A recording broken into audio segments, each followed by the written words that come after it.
Hello, and welcome back to the 3 Up Moon live stream, everybody.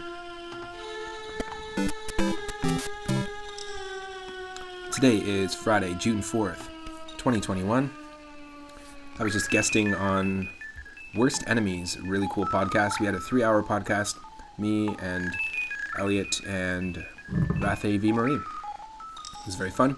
Had many a conversation about many a thing, music, bugs, early Universal monster movies. Had a blast. I'm going to just shout out Worst Enemies real quick here. Daryl, what's up? Hope you're having an awesome Friday so far, my buddy. Today we're going to do a stream of ROM hacks. So we started off a couple of days ago with our very first Super Mario Bros. 1 ROM hack. And it's on NES. It's got elements and graphics from all the Mario games. A ton of ROM hacks tend to do this, similarly to Super Mario Bros. 3 Mix, where they just pull in a lot of influence graphic-wise and musically from Super Mario Bros. 1, 2, 3, and World, and just combine them.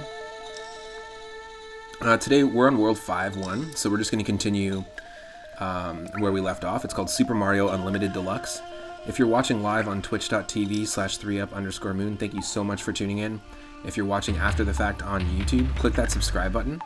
Right now we're on the road to 400 followers on Twitch, and once we hit 400 followers, we're going to be doing, we'll be doing a full playthrough of Wario Land 4 to celebrate on the Game Boy Advance. But every one of my streams is available in full on my YouTube channel. If you want to check out the Worst Enemies podcast that I just guested on, you can go to the Worst Enemies YouTube channel, but it'll be available next week. It'll be uploaded.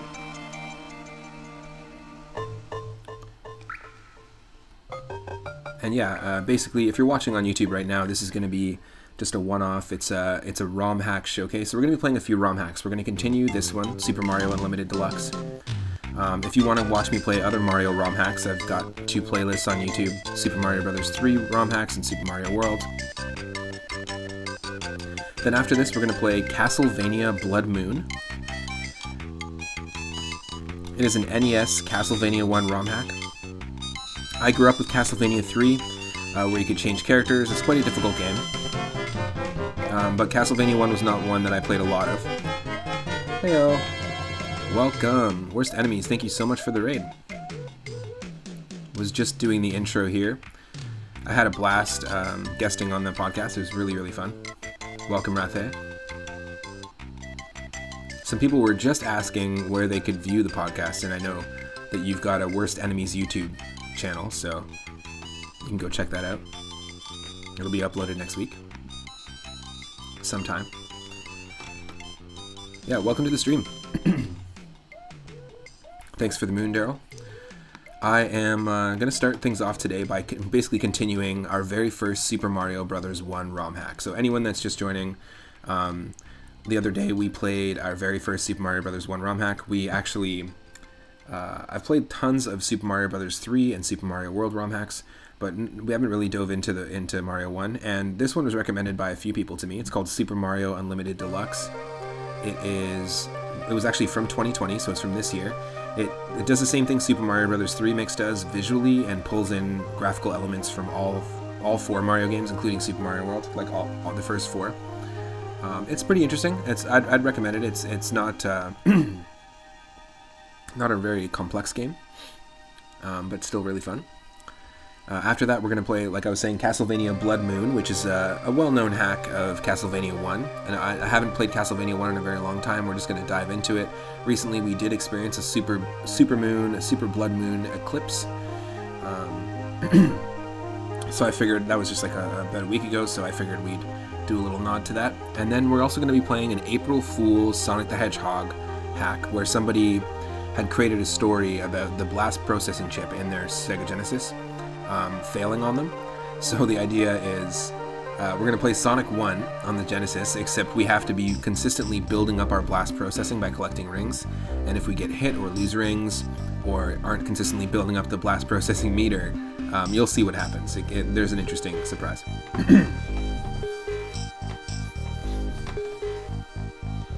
Now we're listening to music from Donkey Kong Country on the Game Boy Advance. One thing I really love about the Game Boy Advance ports of these Super Nintendo games, like the first 3 Donkey Kong Country games and the Super Mario Advance games, is that they went ahead and got the composers to do extra songs. There's extra tracks in the style of each game available for the Game Boy Advance in every single one of those games. It's a nice little addition. And for anyone that's just joining, I was just on the Worst Enemies podcast. I'll do another shout out as well. Go check out the channel.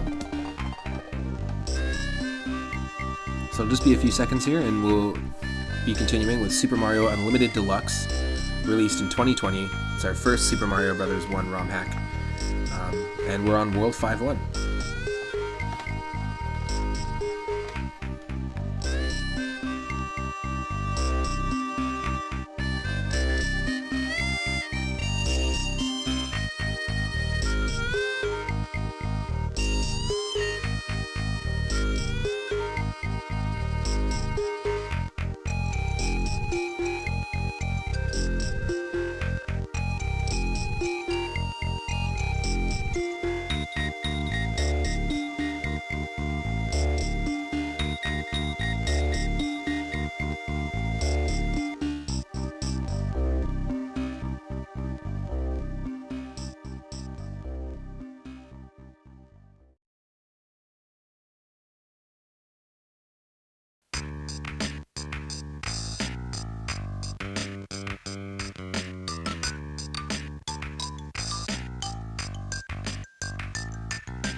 Hello everyone. You should be able to see me and see the game and hear me. Let me just get rid of this moon. There we go. All right. Let me get the controller going. This is a really cool game. It's not... I feel like I'm going to find a Super Mario Brothers 1 ROM hack that I'm going to like better than this, but it's just a recent ROM hack, and it's been recommended to me by a few people, so I enjoyed it so far. It definitely doesn't stand out in terms of, it doesn't feel like Mario Adventure or Super Mario Bros. 3 Mix, which are much better ROM hacks in my opinion. They're ROM hacks of Mario 3. But we have to remember, even though our graphic looks like, our playable character looks like Mario from Mario 3, it's actually all Super Mario Brothers physics, so I have to be careful there. Just a second here. Way too loud, Koji Kondo. Tone it down. Okay, that should be an okay balance. You let me know if you need more game audio or less of me. So yeah, we do have the physics of Mario Bros. 1, so we gotta be careful.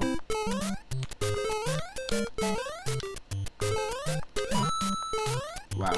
Double Koopa. Now, ROM hack is basically just custom levels, sometimes custom power-ups.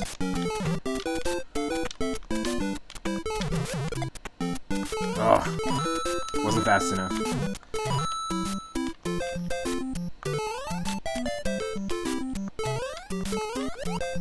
Ah!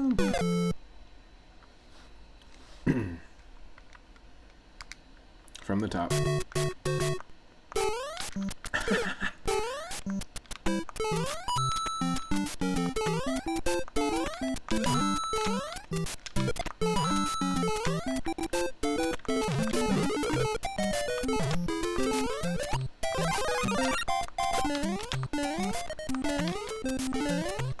Ooh. Yeah, you really have to like build up momentum to get accuracy with your jumps. Are you kidding me? Oh, that's why. I killed the Paracoopa. One more time with feeling, kid. Exactly. Nope. Whoa! There we go.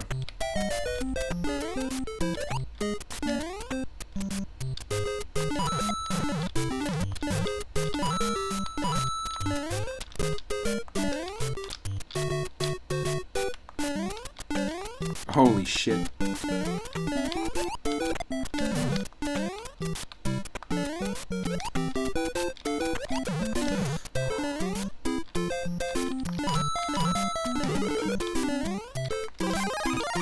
This is crazy. I don't think I like the use of Super Mario Bros. 3 graphics with Super Mario World 8-bit and mixed in with Super Mario Bros. 1. It just doesn't aesthetically jive, at least not in this game. It jives better in Mario Mix. Like that Mario coin is something we have to collect in all the levels, and it's just stolen from the Mario Zone in Super Mario Land. I don't know. It just, for some reason, there's something lackluster with the presentation of this game in my mind.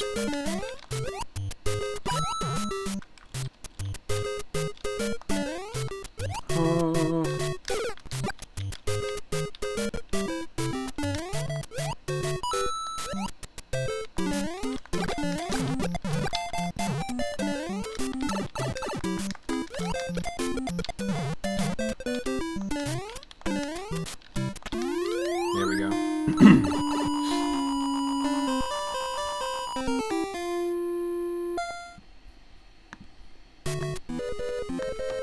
Okay, 100-second level. Okay.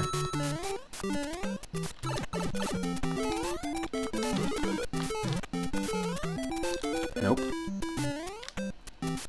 Yeah, it's one of those games that, like, if you have if you've stopped and you're not building momentum, it's really, really tough. Like, the original Super Mario Bros. 1 is like this as well. But it's really, really tough to build that momentum back up. And it's tough to not, like, make, like, stupid jumps. You know, you just have to keep running.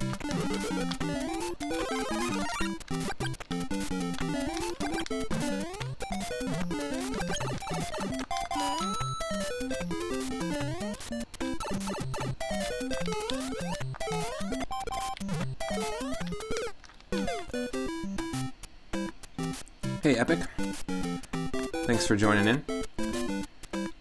I can do the thing. I can be my own... exactly, I can be my own worst enemy. The audio clarity for your mic is 10 times better than podcasts. Oh, weird. Maybe because I was going through Discord. Maybe it does something to the audio quality. It's not that the physics are slidey, Daryl, but because it's using the Super Mario Brothers 1 physics, you need to keep running and moving. That's the only way to get, like, good... Like, you can't you can't be accurate with your jump or where your jump is going to land, or the arc of your jump if you're not running and moving forward. And the way this game works is there's a little bit of, like, a rev up. Like, I don't know how to describe it, but there's, like, a slow...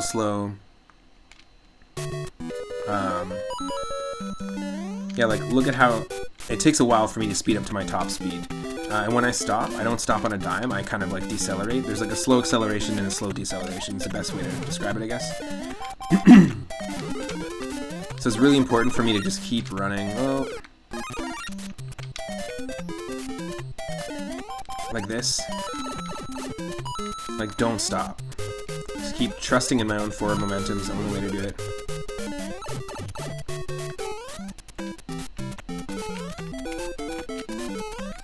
Yes. This is a new thing. Oh my god. That was insane.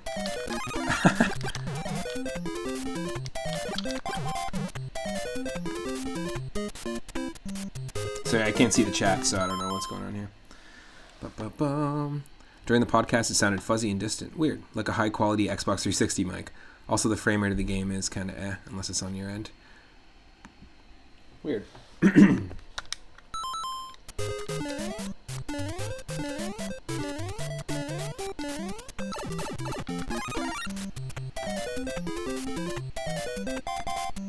Hold on a second here. Doesn't make sense that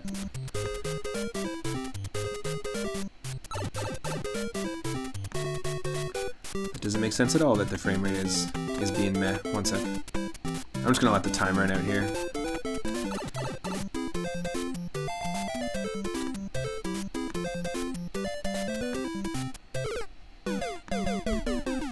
Just a sec.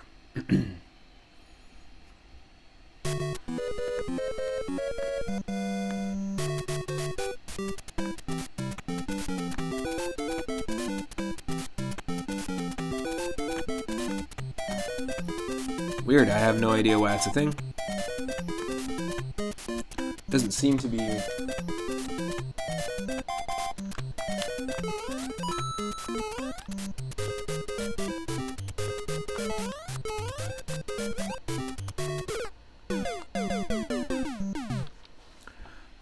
I'm looking at another computer right now, like other devices, just to double check.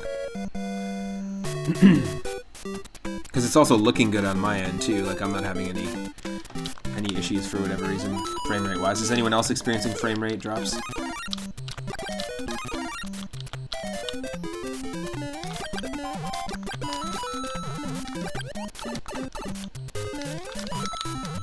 Ooh.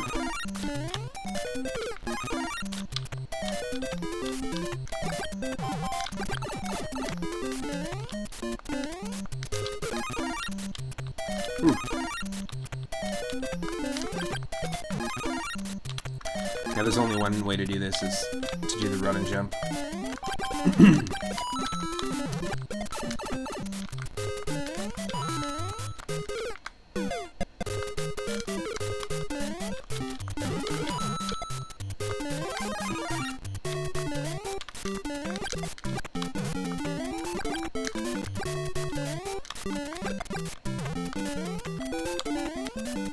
Oh, come on. That's awful.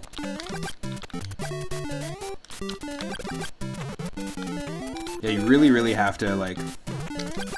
I don't know, there's something... Aesthetically, I'm not a big fan of this game, to be honest, even though it's literally just graphics from the other games. There's just something about it. It's not working for me. Good night, all. Grandmaster Farmer, thank you so much for hanging out in the podcast. Had a blast.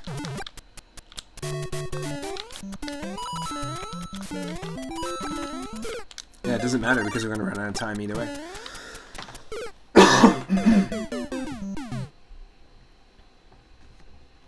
Yeah, it's seeming to be fun. Looks like frame rate is going okay today. After I change the settings there.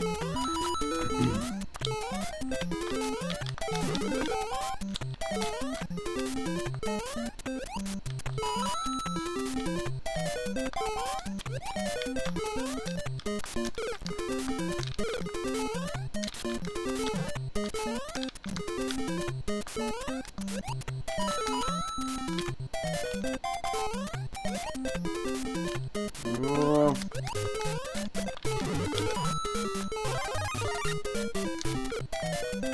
Damn.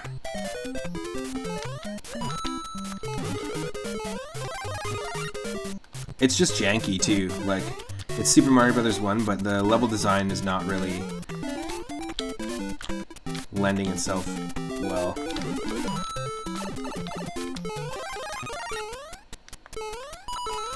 I don't know, to the gameplay, it just doesn't really seem to be working. Come on, 1 second. So I have to do this and fucking run. That's so dumb.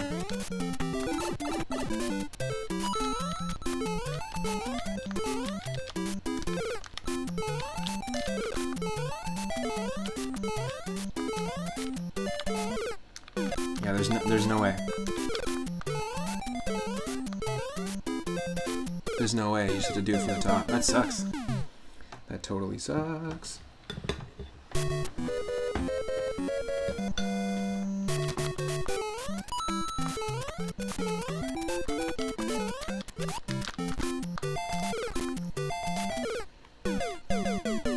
Awful.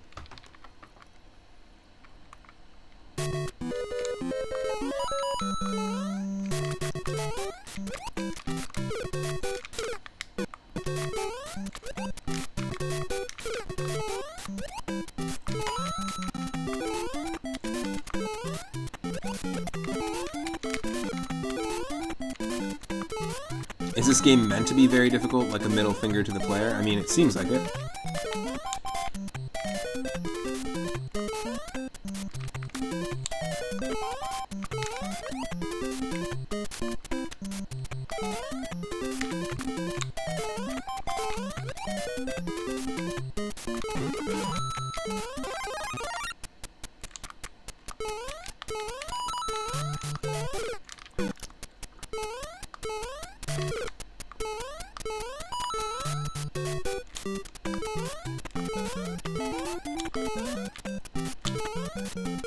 Oh, come on. I might just be absolutely sucking at it. It might not have anything to do with the difficulty of the game.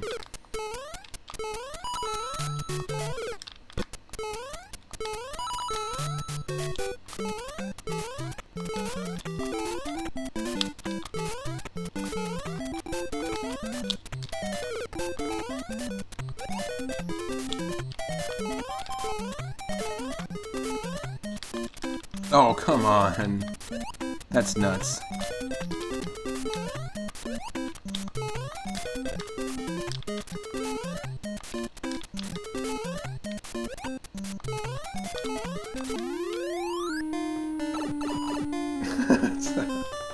Seriously. No way. That's awful.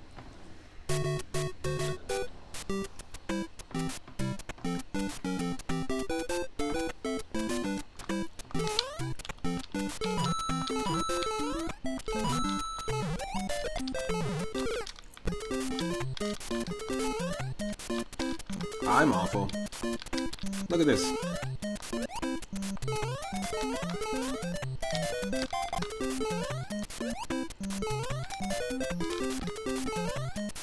They're like, welcome to the stream, everyone, where I forget to save at the right time and constantly accidentally press my load state button. You can drop that load command in there, or save command. Yeah, it's very possible. I just activated my microphone with Discord for the very first time, so it's very possible I was using my tinny MacBook Pro mic for the podcast, even though I have my stream mic set up. Fuck this. See? See?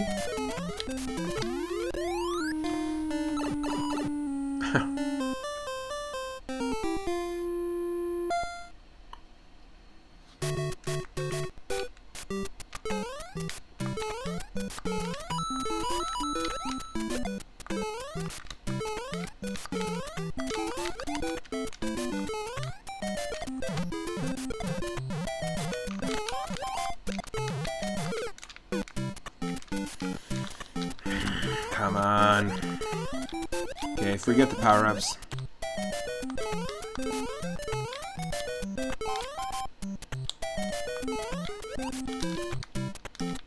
Fuck off.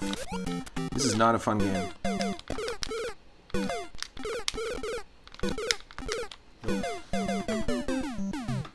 The beginning was decent, but this is what I was saying. Like I feel like as I was playing it the first attempt at it, I thought that, you know, I definitely feel like I'm going to be able to play a better Super Mario Bros. 1 ROM hack than this. If anybody knows of any Super Mario Bros. 1 ROM hacks that they've played that stand out to them, I'm always open for suggestions.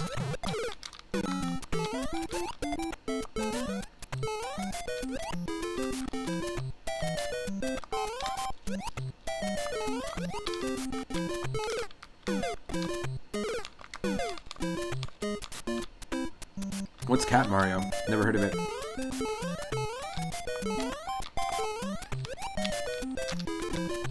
Never heard of Cat Mario. Oh. Ah.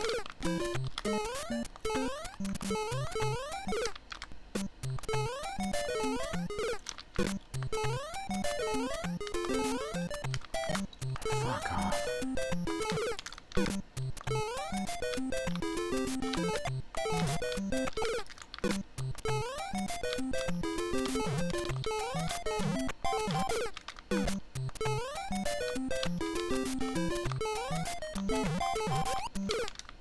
Come on. A super difficult meme.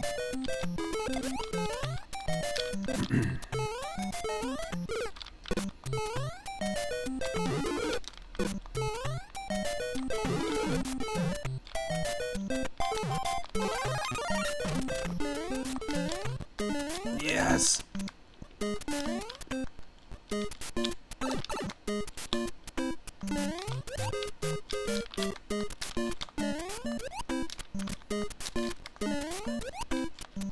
Oh, this is awful. Come on. Thick wolf.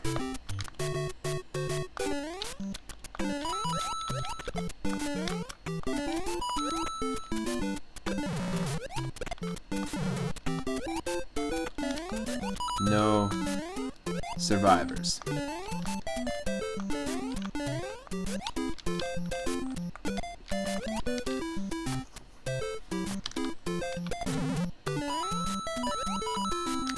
Oh, come on.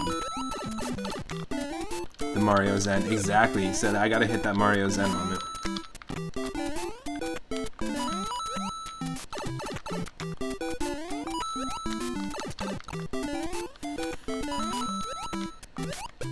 This would be so much easier if we were playing with Super Mario Bros. 3 physics.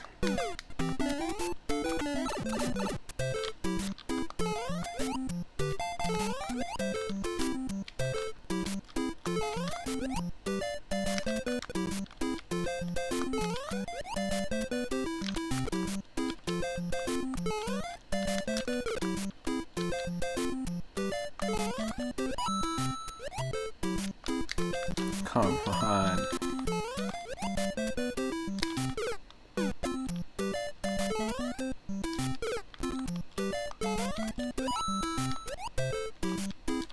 Fuck off. Whoa. We're getting raided. Double raid. Double raid. Whoa. Welcome Raiders, welcome Craig SMB3. Hope you're having an awesome day. Hope you had a great stream as well.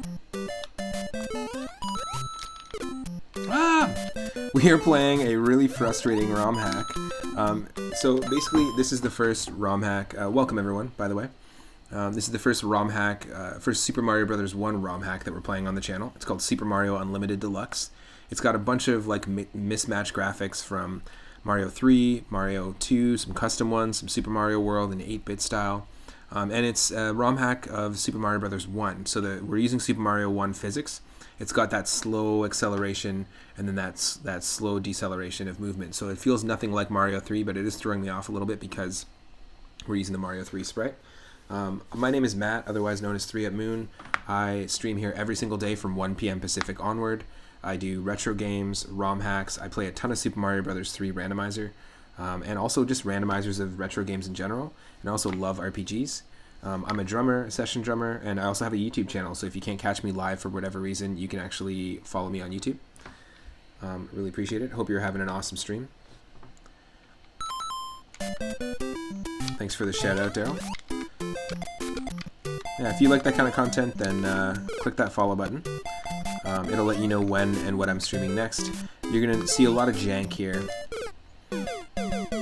And it's going to seem, I feel like it seems a lot jankier than it actually is, because remember, we're using Mario. No, it's not going to happen. We're using Mario 1 physics, right? So it's a little tricky. I do often play Super Mario Bros. 1, 2, and 3 randomized. In fact, we recently just finished a multi-randomizer stream yesterday, where we played, using the same seed, 777. We played Mario Bros. 1, 2, 3, World, and Land 2, all randomized, with shuffled levels, shuffled enemies. Yeah, this is just tough. This isn't easy to navigate.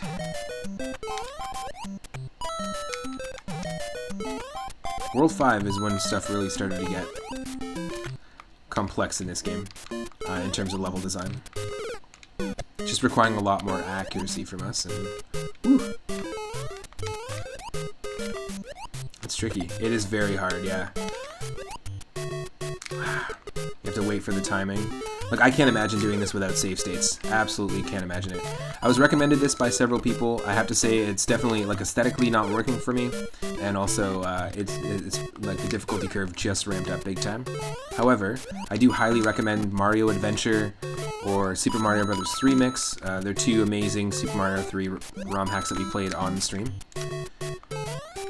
Highly, highly recommend that. You can go check the playthroughs out on my YouTube channel as well. I've got them both up there.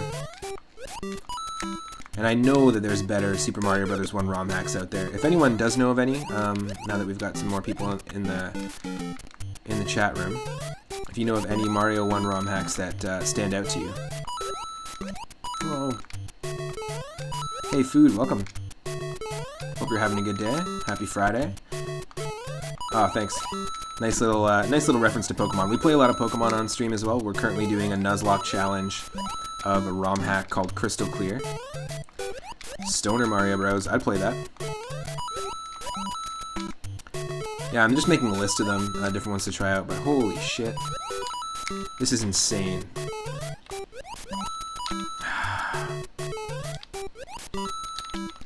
There's just not as much accuracy in Mario 1 physics to be able to control your jump in midair. It's a lot more about your forward momentum and how far you can throw yourself forward, as opposed to your gravity and your like vertical momentum, I guess, which I feel like Super Mario Bros. 3 and Super Mario World focus a lot more on like fall speed and gravity in terms of like playing through the game. Fuck, this is difficult.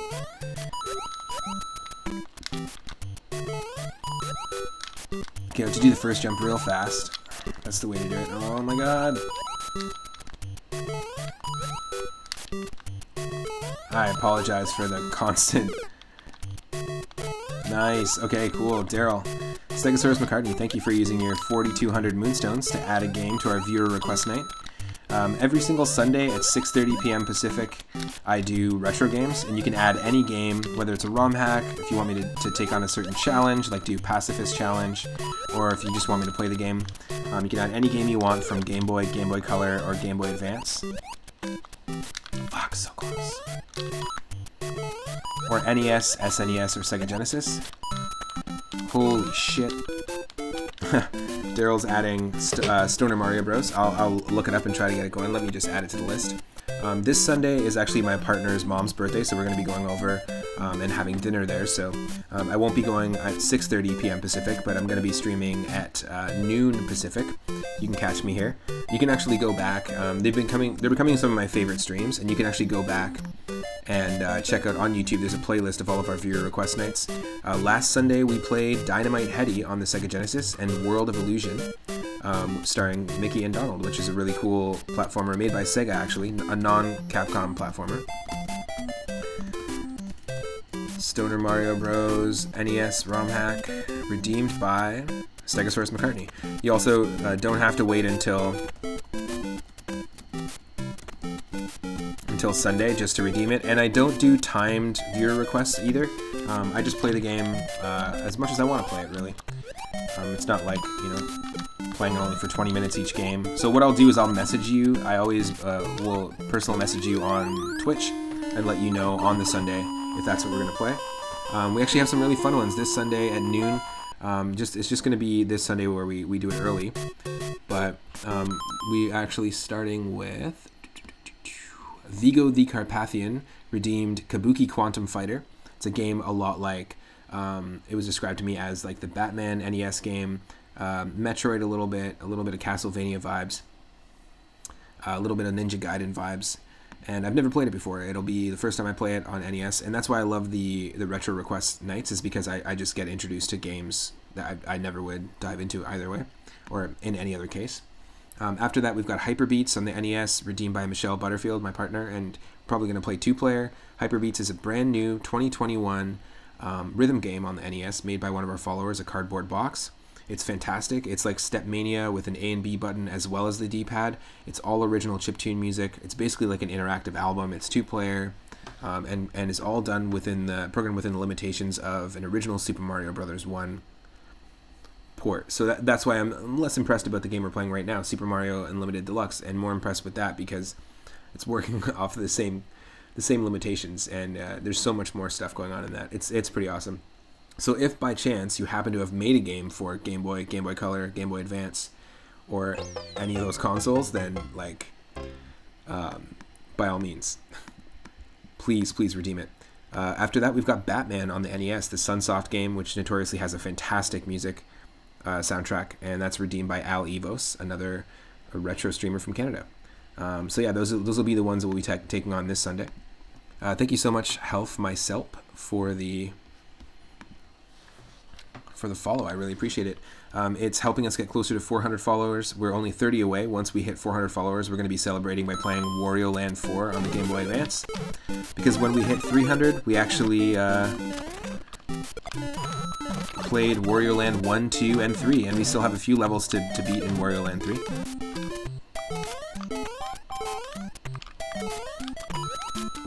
Nice.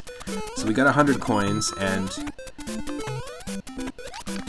we get rewarded with a star for getting 100 coins. We can also still jump on Koopas with a star, which is kind of nice. Ah. Holy shit. Basketball Jones. Don't make me make a game. That's funny. I can almost bet I've played a game you haven't that's related to these. Absolutely. I'm super happy to take any suggestion too. If it's an RPG and I like it, I'll probably just end up playing it as a regular thing. I was actually introduced to Tactics Ogre Knights of Lotus on the Game Boy Advance through the viewer request night from my buddy Los, and honestly, I'm really enjoying it. I've done 2 streams now, and we're just continuing as a regular thing. Is there an easy Mario ROM hack maker? Yeah, so food. I used to, years ago in the early 2000s, there's this guy named ACMLM.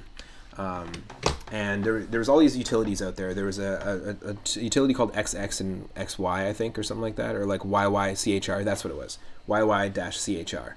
And it was a utility that allowed you to go in and rip tile sets and replace them. And some of the first things I used to do and mess around with ROM hacks back in the day is I would just take the font, like you can see here, that the numbers and the GUI here is actually the font directly from Super Mario Bros. 3. I would put that into Super Mario Bros. 1.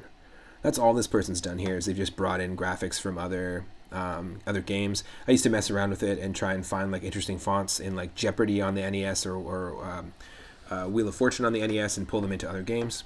But the early 2000s had a really cool series of tools come out. Obviously, Lunar Magic came out, which is a program that allows people to design their own levels in Super Mario World. You can get quite complex with it, or you can use the vanilla graphics and make a vanilla hack. But if you get complex with it, a lot of people have added at this point like custom-coded bosses, custom-coded power-ups, enemies, that sort of thing. Lunar Magic has the 3-up moon as the logo for the folder. And there was ACMLM was somebody who had figured out how to hack Super Mario Bros. 1, 2, and 3. There was a level editor for Super Mario Bros. 1 back in the day I used to mess around with, and ACMLM also made the first 3 kind of big well-known Mario hacks as far as I know. Strange Mario Bros. 1, 2, and 3. Also, there was Carrot Brothers. Super Carrot Brothers was a Super Mario Bros. 3 and Super Mario Bros. 2 ROM hack where you played as carrots, as like anthropomorphic carrots, which is pretty cool. Also made by ACMLM.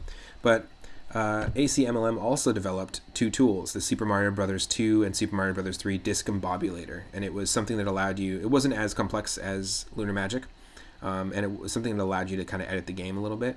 But nowadays there's something called Super Mario Bros. 3 Foundry, and I highly recommend it. If I had a PC, which I don't, I have a Mac, and I can't run the program, I would absolutely, if I was going to make a ROM hack myself, I'd make a ROM hack of Mario 3. Super Mario Bros. 3 Foundry, it's kind of like the Lunar Magic for Mario 3. There's lots of people using it. There's more Mario 3 ROM hacks coming out. And I definitely recommend Food, if you want to try it out, just look into like YY-CHR and some other programs like that. I love having a Mac. I just don't like the fact that the new operating system just stops me from using any third-party stuff. So I can't like do animations or anything up on my stream because we can't use browser sources, and there's a whole bunch of other stuff that doesn't seem to work. A lot of randomizers can only be run on Windows. What do we got here?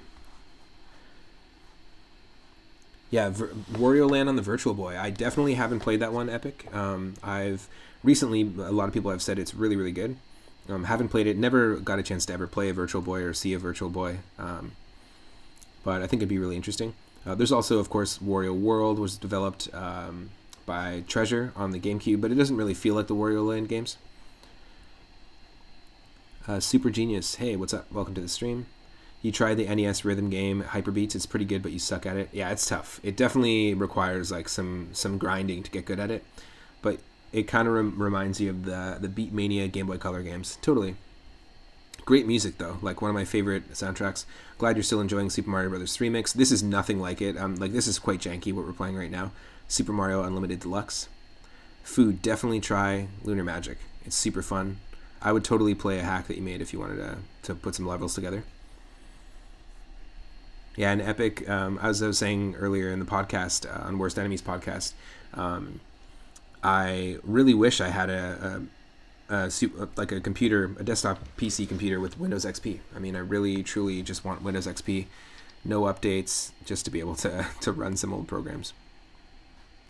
It's just a nice nostalgic time. Like that era, I used to also use something called Track Edit, where you could export levels from Super Mario Kart and like rip them literally into bitmaps on Paint, and then edit them and then re-import them into Mario Kart. So there's actually a lot of Super Mario Kart ROM hacks that exist. There's one that has like all the Mario Kart Super Circuit tracks in it. There's one that has a bunch of Mario Kart Wii tracks in it, or just interpretations of it. But like basically, the more ROM hacks there are of a game, the more utilities and the easier it is to hack typically. But yeah, Food, you should totally dive into some Lunar Magic. If anyone here doesn't know Worst Enemies, go check out that channel. It's a really cool podcast. I was just guesting on it just before we streamed. Had all sorts of conversations, from fuzzy moths to Frankenstein zombies to all sorts of stuff, like talking about music, composition, synth patches, Edgar Allan Poe's Nemesis, a whole bunch of stuff. Really cool stuff. Every Tuesday and Friday there's a podcast there. You can go check it out. It's 3 p.m. Eastern. And if you're new to the channel, I stream every day from 1 p.m. Pacific, so that's my typical schedule. So lucky. So So yeah, this is just a little bit janky because the way the levels are designed here in World 5, they're not really conducive to the way that Mario 1 works. You don't really want to be stopping using the Mario 1 physics. You want to just keep going. But the layout is not allowing me to keep going like that. We have to wait.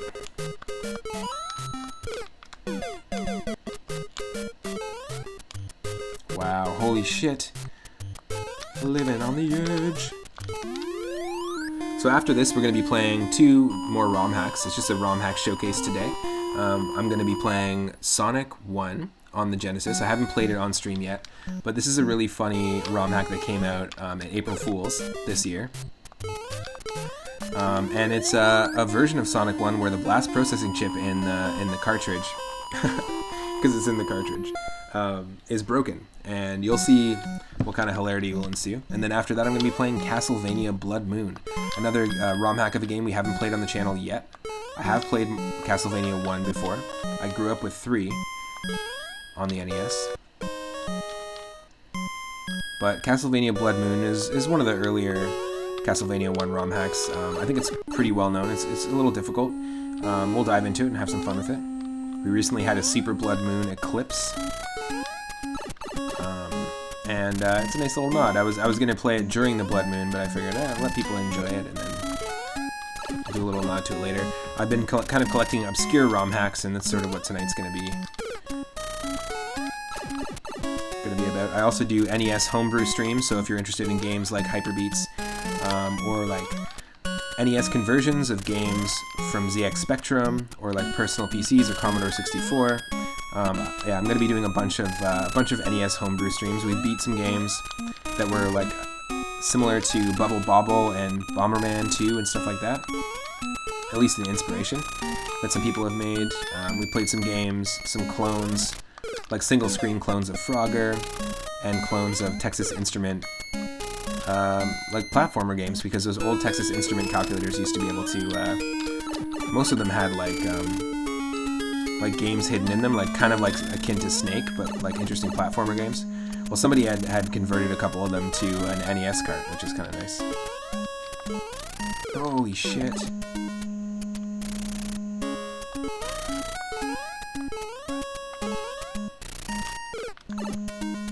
Great. Yeah, I don't know if I would recommend this hack to anyone, to be perfectly honest, but I was recommended this like multiple times. Yes, you remember playing Doom on a Texas Instrument calculator. That's awesome. That's pretty advanced.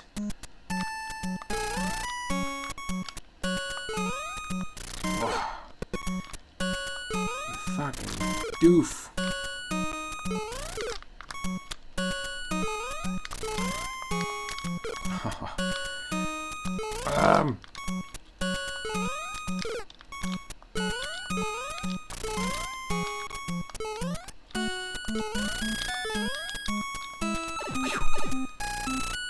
Let me know, anyone, if you need less game audio,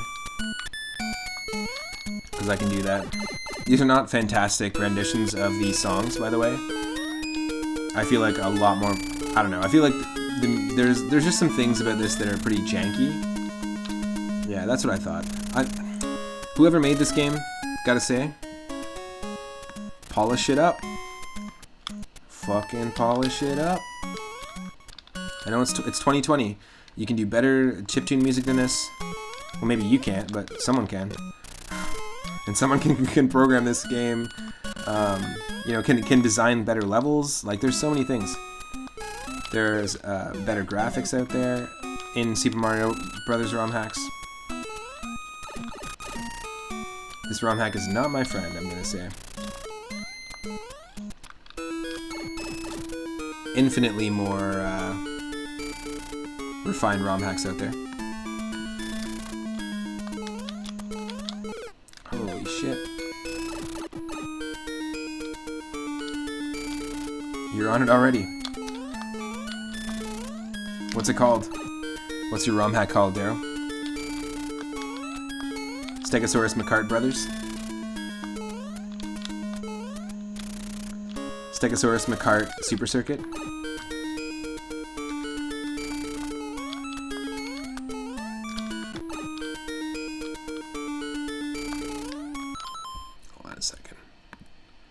just gonna do this really quickly. Like, this game has actually burned me on its soundtrack forever now. It's gone. Bye-bye. Let's not hurt our ears for no reason. Fuck yeah. There's not many games where I can say that the soundtrack has inspired me to turn the mute button on. And I played a few games in our viewer request night that actually had a music off button on the fucking title screen, as if they were so self-aware about how shitty the soundtrack was. And it was terrible. It sounded like it was throwing up.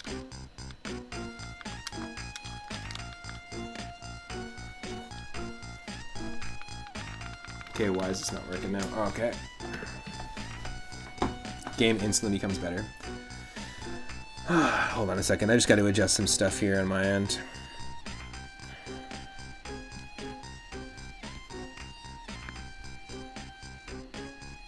Just some jankiness going on for some reason.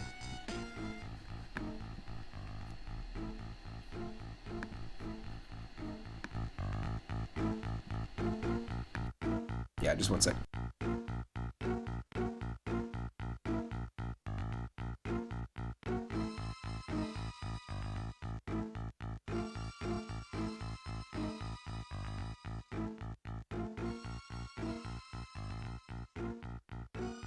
My computer's just trying to get me to restart this stuff here.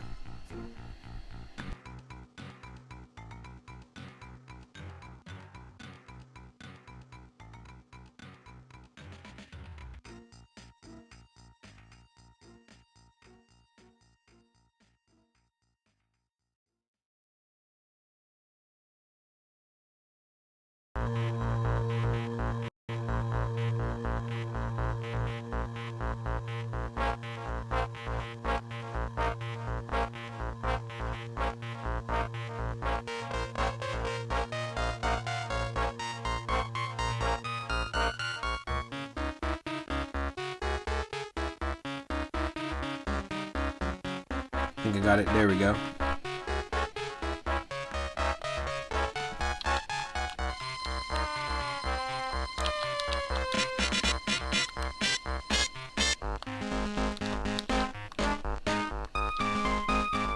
Yeah, instantly better. It's amazing how much music can influence your experience in a game. Thank you, David Wise.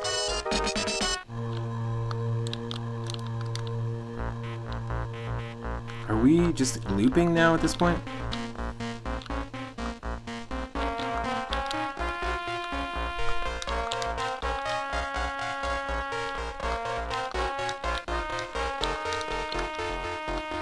Feels like we're just looping the same rooms.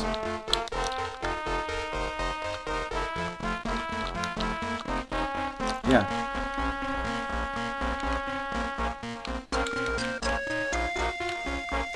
Super not cool thing to add to your ROM hack.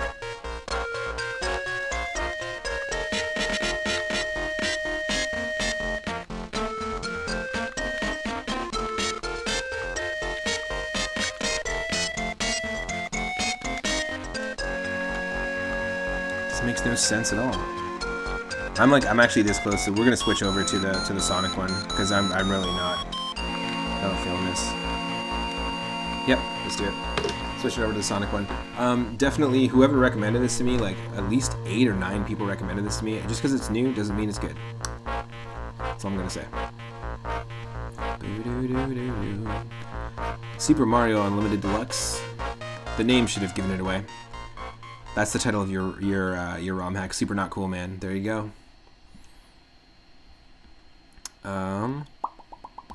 Just gonna update my stream title here. So this next one, it's a Sonic the Hedgehog 1 ROM hack.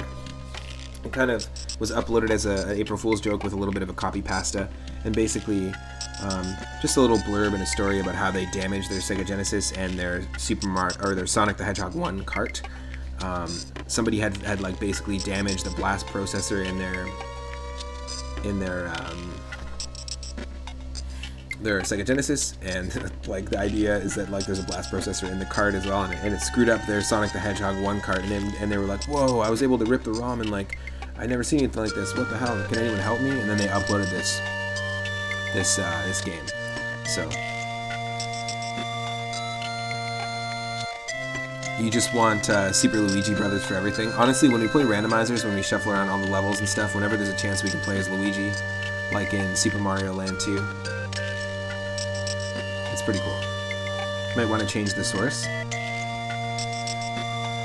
What you talking about?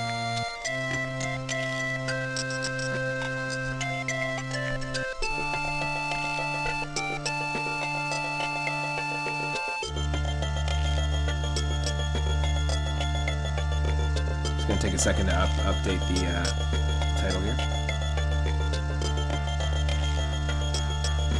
So yeah, I guess this is like it's the first time I played Sonic the Hedgehog on stream. It's actually quite a difficult game. It's not that easy of a game to complete, the very first one. I feel like the second one is a lot easier. The first one, very difficult near the end. But this is...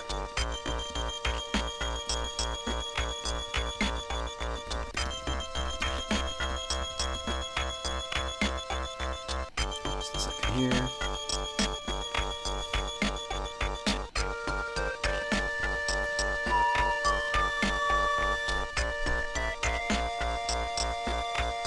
I'm excited to try Blood Moon as well, Castlevania Blood Moon.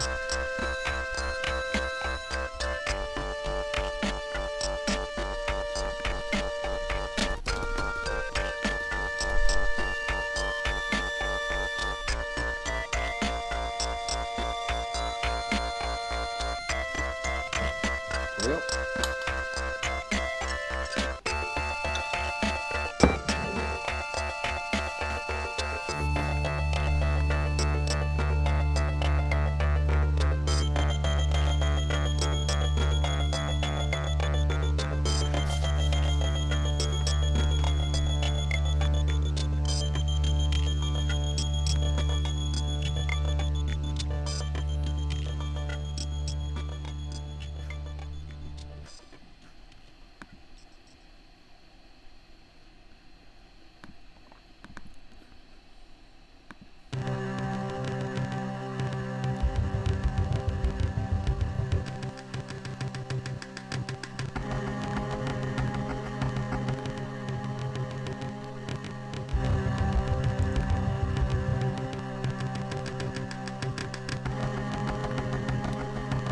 Okay, I'm just going to quickly use the washroom. I'll be right back. And then Sonic the Hedgehog with a Borkin Blast Processor is up next.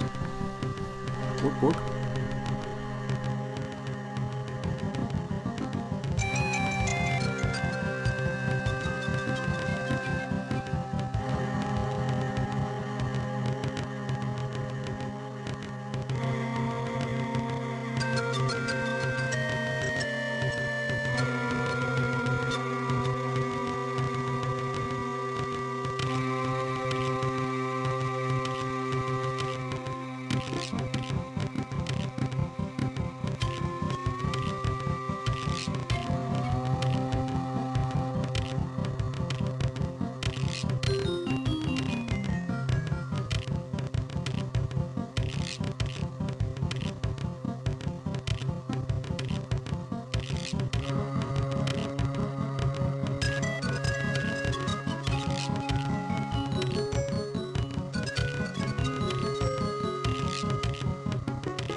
I'm back. As a kid, I had Sega Genesis. I just had the Sonic 1, Sonic 2, Sonic 3. Didn't have N Knuckles. And I had, what was it, Columns and Mortal Kombat 2. Those are kind of like the main games that I owned, but I rented a lot of Sega Genesis games. Did anyone here grow up with Sonic the Hedgehog 1? What other Sega Genesis games did you have? I know that Stegosaurus McCartney, my good buddy Daryl in the chat, one of our mods, is definitely, you had a handful of really good Sega Genesis games growing up.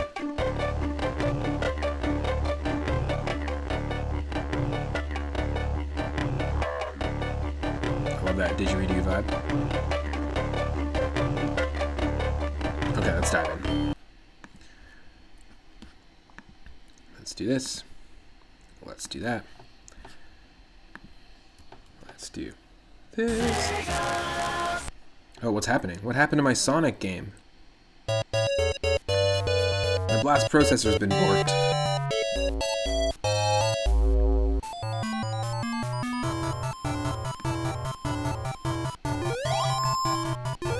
What happened? Someone please help. So this was basically uploaded, like I said, as a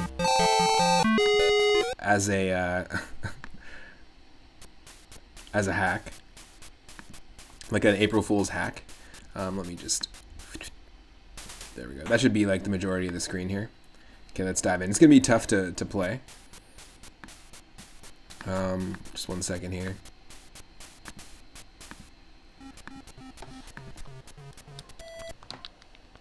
Okay, let's dive into an actual game. Green Hill Zone. Ugh. God awful. I just want to make sure that the animation's going okay. Just 1 second.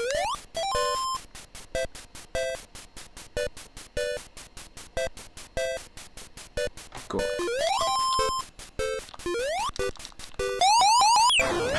It's like Sonic on Atari. Oh!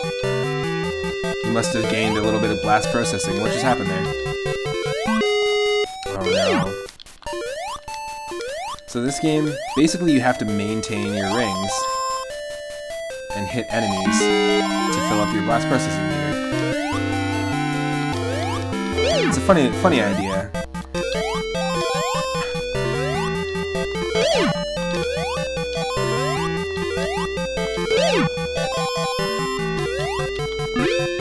Back in the Stone Ages, exactly. I love that this is the first way I'm playing Sonic the Hedgehog on stream. There we go. Oh. Whew. Saved up enough juice.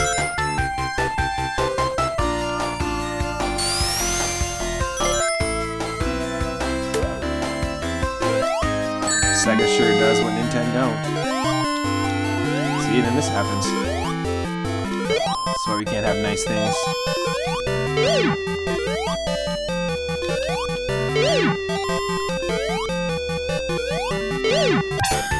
Yes.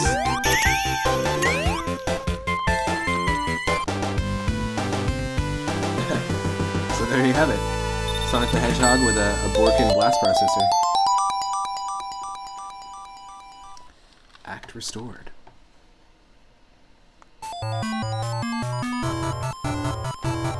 So each level starts off with no blast processing.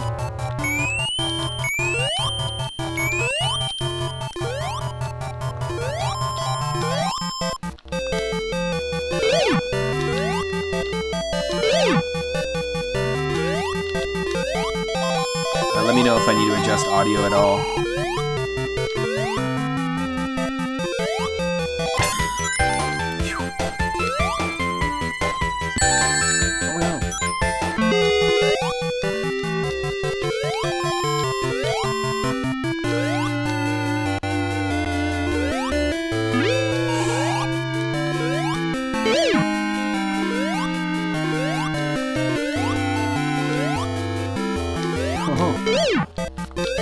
It's a bit loud? Okay. Thank you, thank you.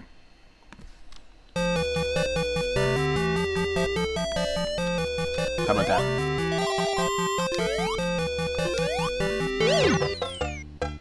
Oh.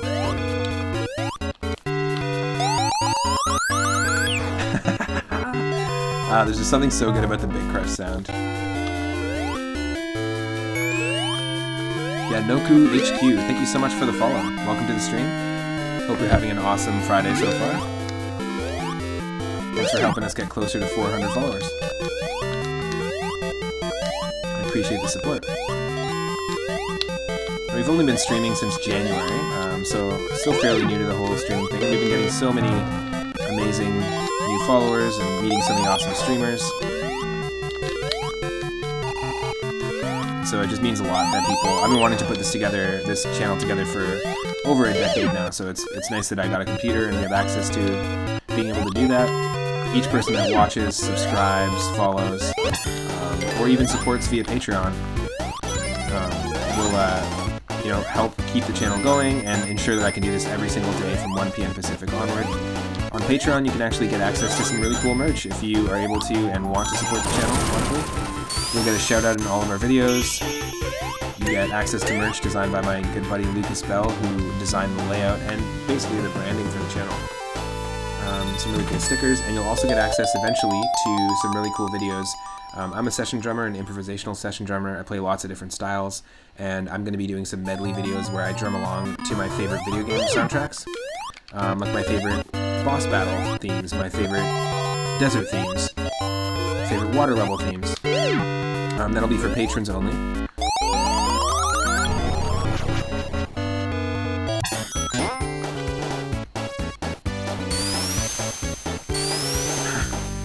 Gotta go slow.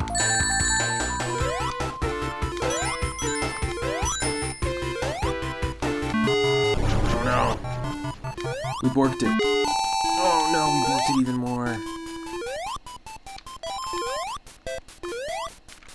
This is hilarious, dude. Oh. Uh-oh. Not even music. What happened? Yes. Whew.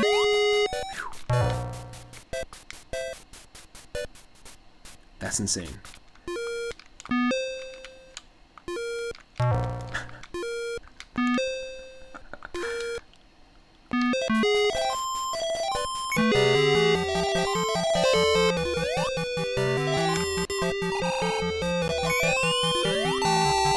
Oh no! It totally gives you a different incentive for getting coins, you know? Or rings. You can tell I play a lot more Mario games than Sonic games, that's for sure.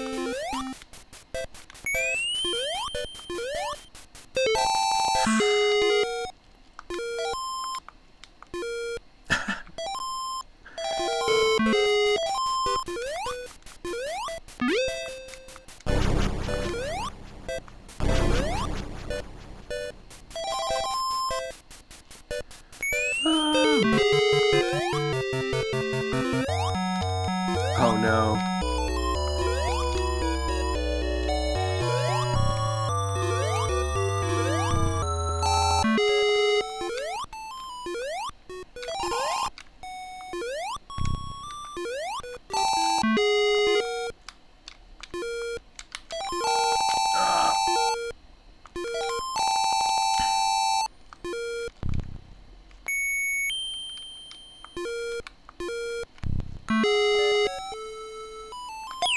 I've never played the Sonic Master System games because I never knew anyone with the Master System or the Game Gear games, and I mean, this feels like a Game Gear game right now. I know the Game Gear game is better than this, looks better than this. Rimbs, R-I-N-B-S, Rimbs.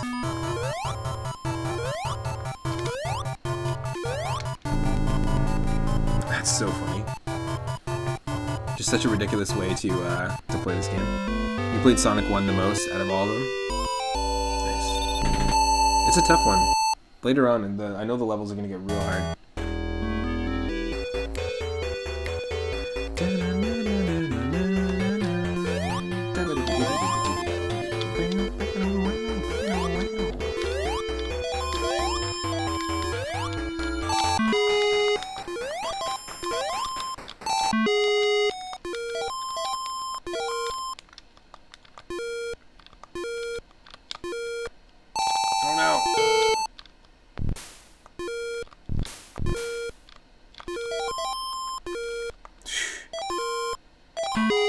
Oh yeah, I love the Marble Zone music.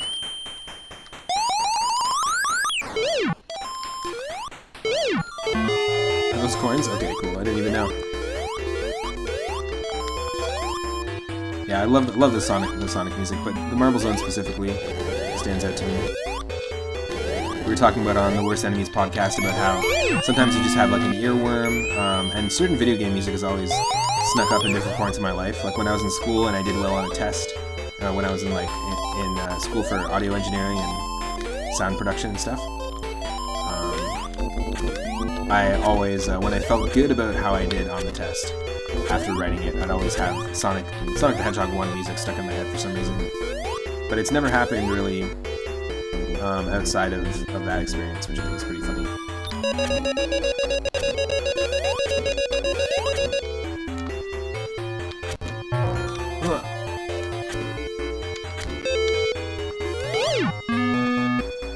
Your first exposure to music was really through games like this.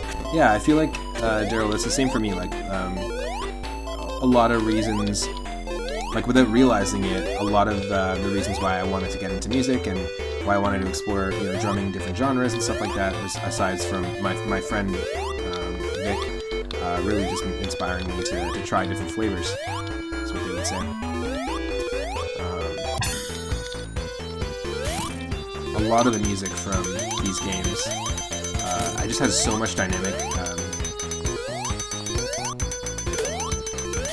and so much variety in terms of genre.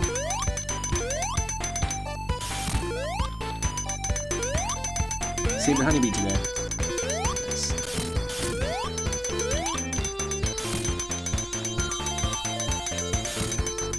Rathe says, I'm back. Oh yeah, and the Donkey Kong series for sure. Sorry, the chat is moving too fast. Too fast for me. Rathe says, I'm back, and Dustox is somewhere in this room. Oh no, turns out he was just cold. That's funny. So, on the Worst Enemies podcast, Rathe was showing off a moth buddy. He was just chilling. Fuzzy moth. So, if anyone's just joining, we're playing Sonic 1, but we're playing a April Fool's version of it that somebody uploaded this year. Somebody made a version where the blast processor is borking, and it just can't keep up. And if we don't maintain our coins, you can see our meter is running out over time. Then we're gonna devolve. The game devolves basically, which is kind of cool. Definitely recommend this over the Super Mario Unlimited Deluxe that we were playing earlier. Just a little too janky. There's something about the aesthetic of this too, with the green polygon doves. I always like the special stages in Sonic 1. They're great in every single Sonic game, but I wasn't considering playing any of the Sonic games yet because we were still playing the Donkey Kong Country games. I still have to beat the final boss in DKC 2. And I haven't really played many Sonic ROM hacks, but I'm open. I'm open to it. Remember that you can redeem these as part of our retro request nights as well.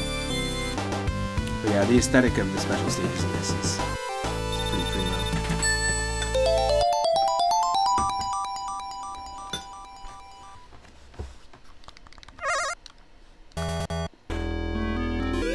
There we go.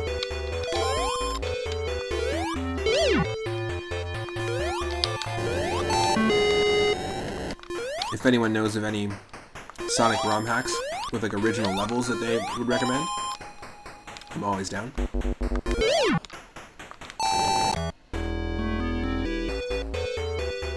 Well, you got to witness and feel the vibration of the moth warming up to fly, and even got it on video. Super cool, but now you have to locate it. That's super cool. Oh no.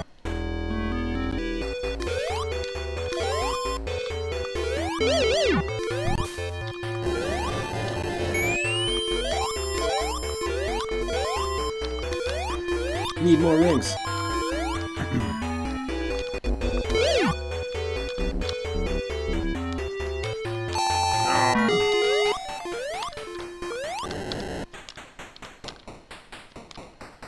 It's just the drums.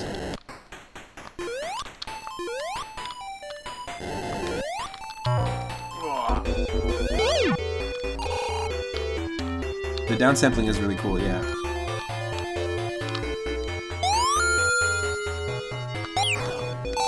No.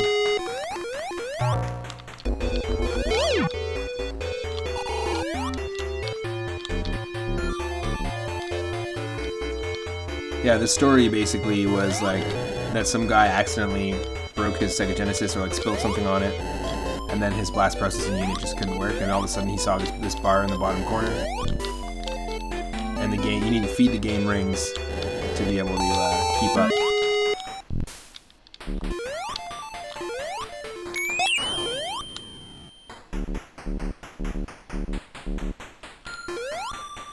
Oh shit. We're completely blue, like we just look like the background. It's not that we're invisible. Oh my god. No! Okay, so here there's no music. Just sound effects.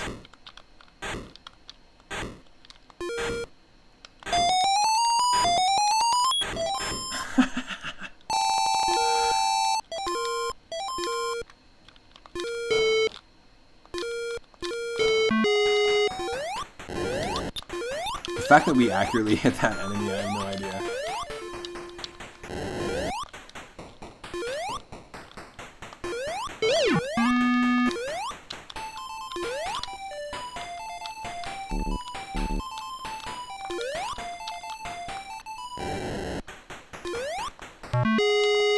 Oh.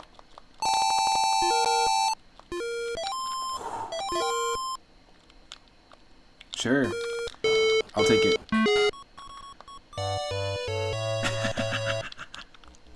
That's ridiculous.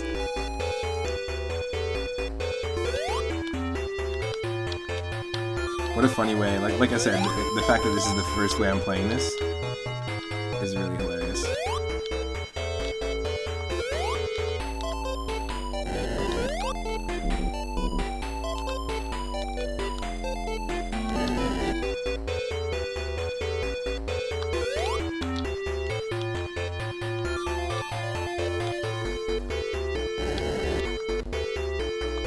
Cool.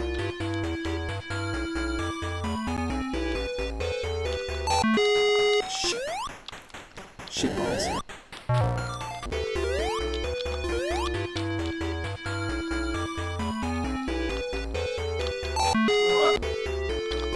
This is not easy.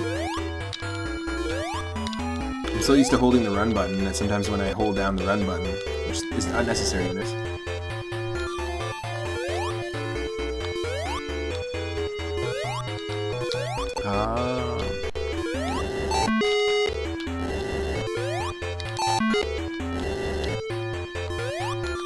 there we go. Just I'm so used to playing Mario games that like it's all about the run button. There's no run button here.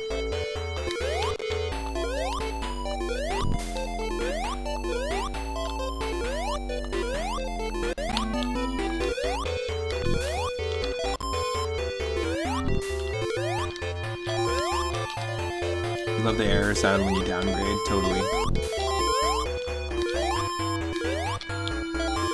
Oh, that was close. No!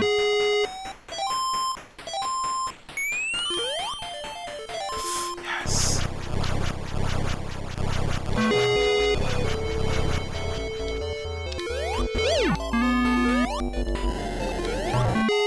I don't even remember what the original sprites look like anymore.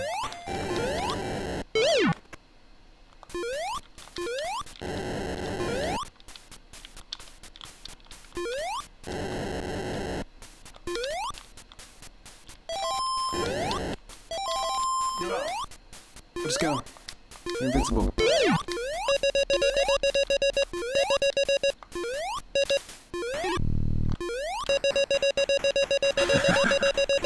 This is too funny.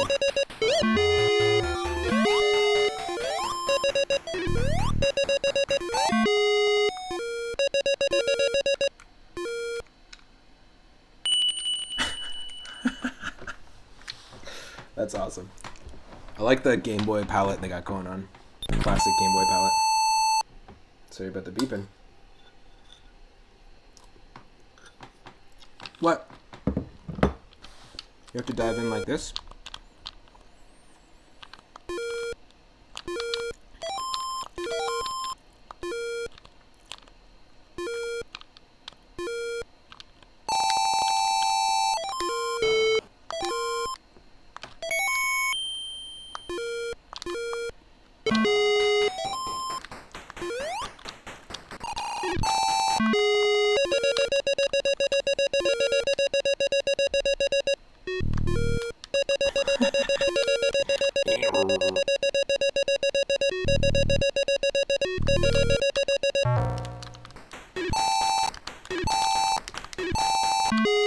There's nothing you can do.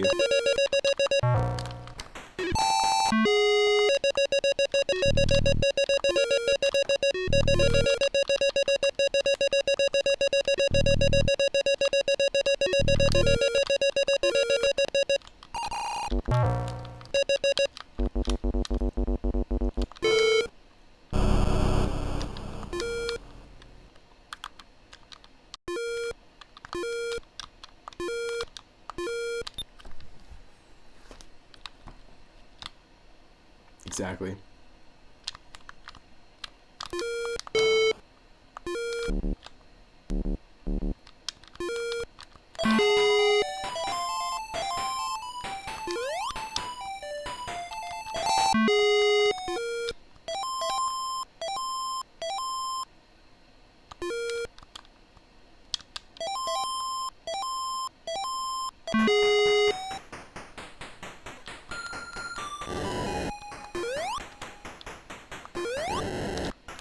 Oh, for fuck's sake. Come on.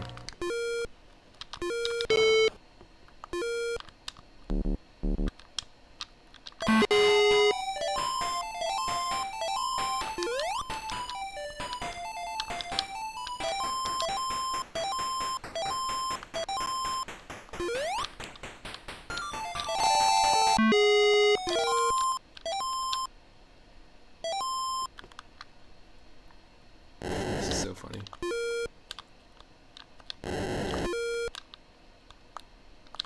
No.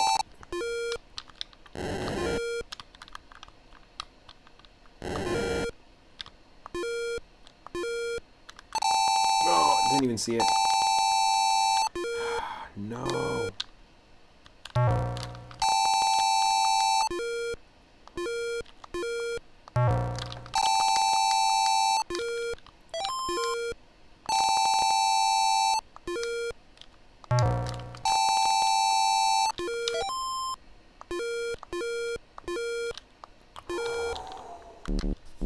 Wow.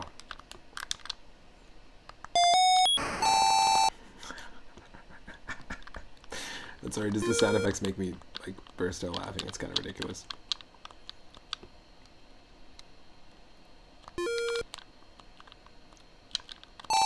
Sega does what Nintendo don't.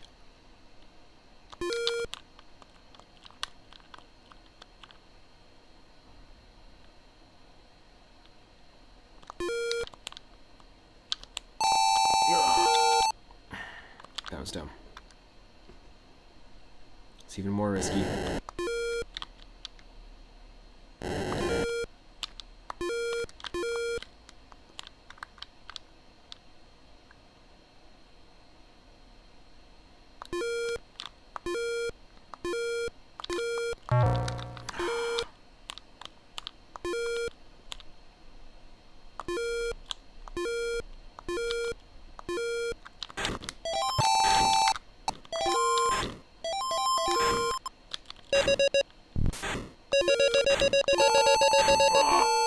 No.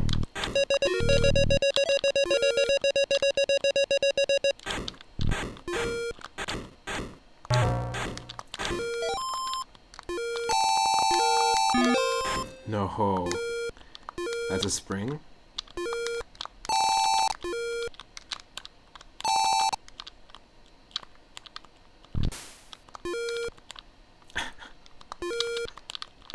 Playing the whole level like this. It's nuts.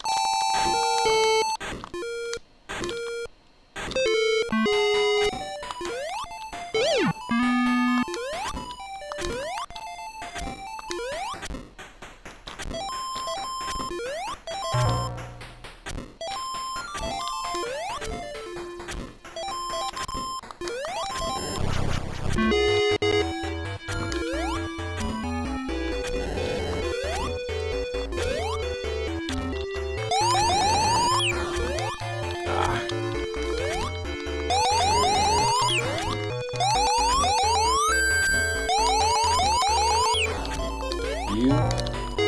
Come on.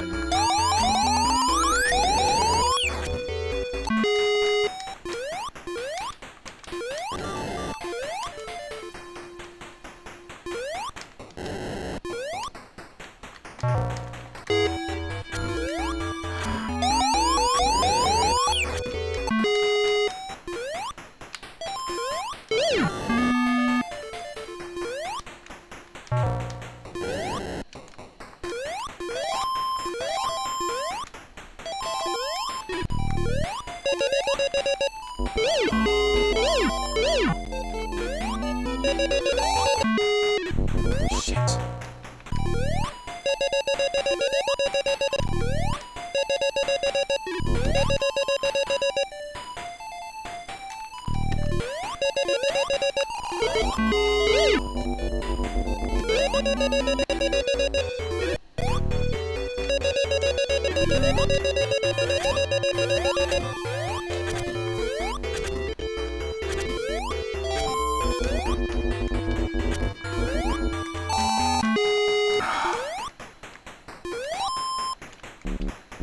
Awful. Sonic Zen, exactly.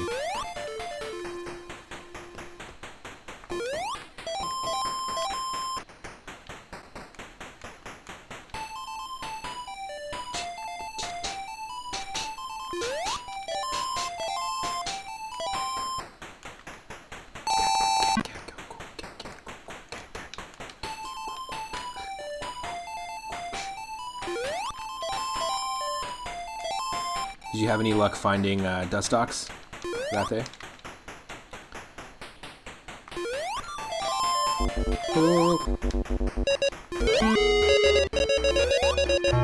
You son of a hedgehog.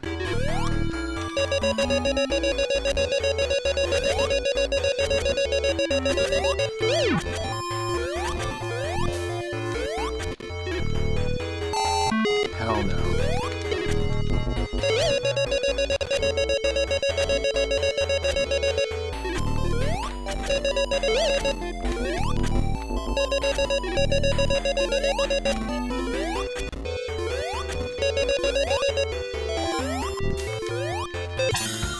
Yes. Oh my god, yes. Look at that sweet, sweet graphics. That sweet, sweet soundtrack. I never thought looking at the original Sonic the Hedgehog graphics would be so satisfying.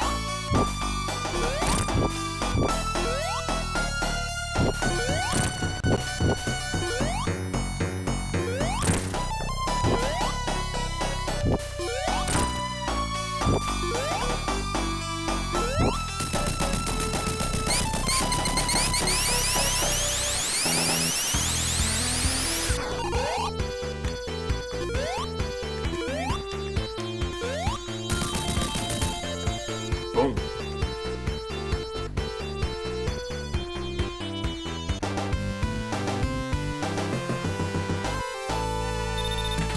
Cha-cha-cha.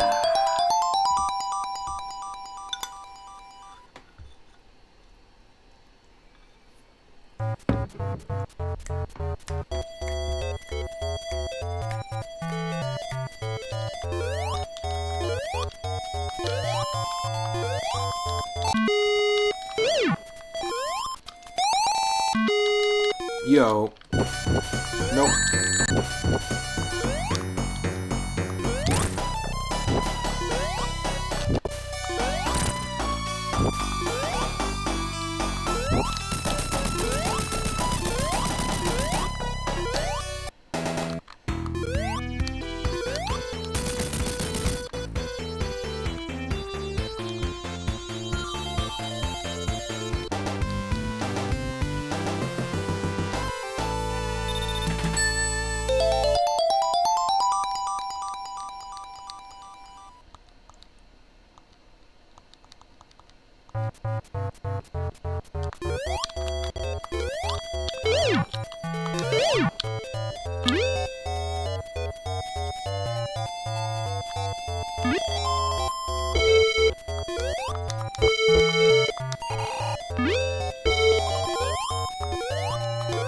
Yes.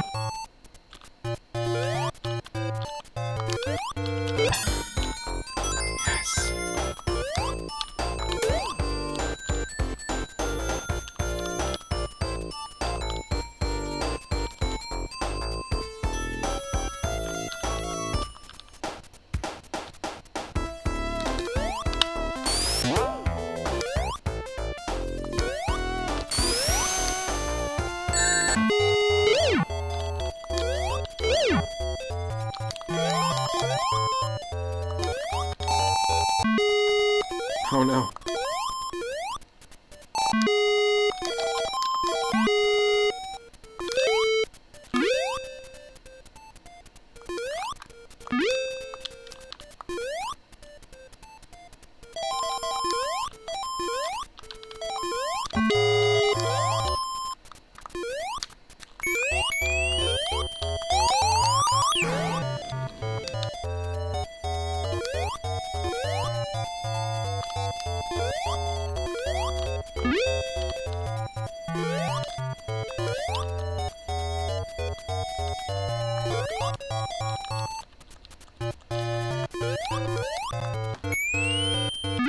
Whoa.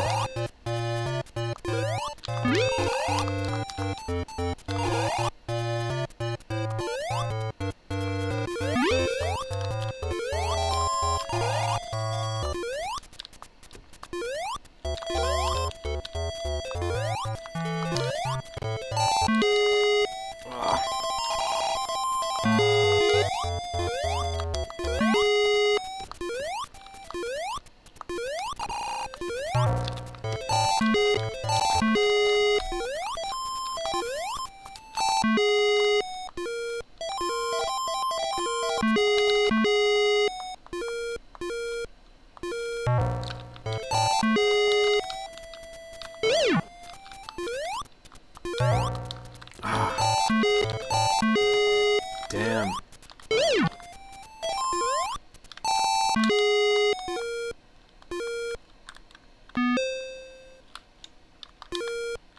Those are enemies.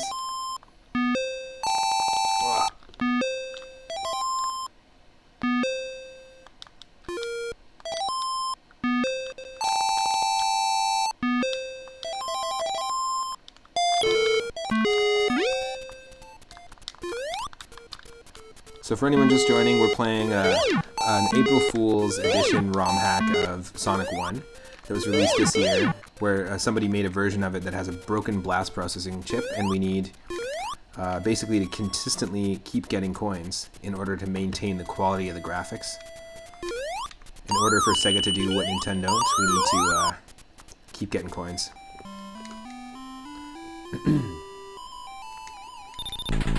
Yeah.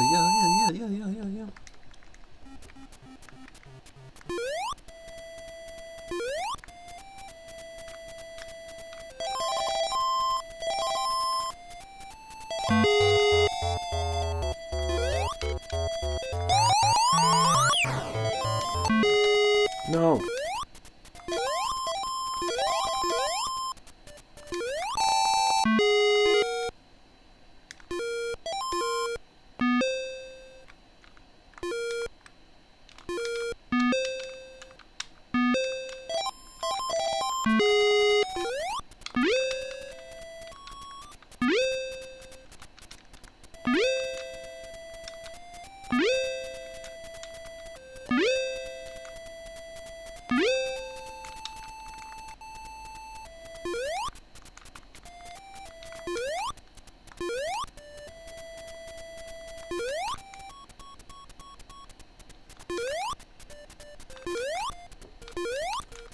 Sprites purposefully flicker too, like it adds sprite flicker. It adds all sorts of cool things.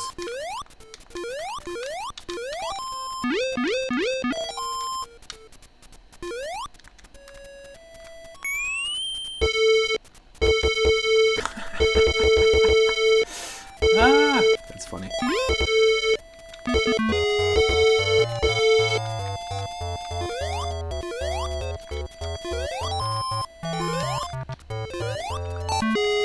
Ah, shoot.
My apologies if you have any flashing lights, sensitivities. I'm not the one who added the flicker to the sprites. So,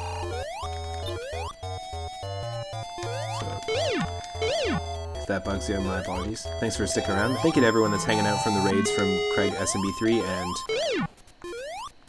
and Worst Enemies. I really appreciate it. Had a blast on the Worst Enemies podcast.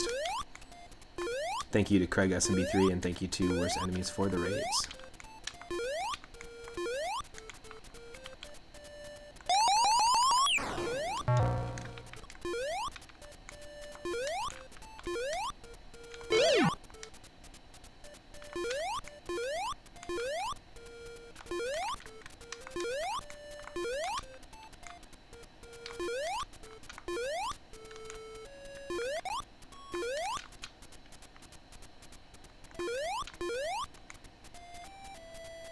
Oh.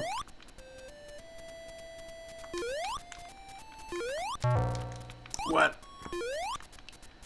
Oh, that's what you gotta do. I gotcha.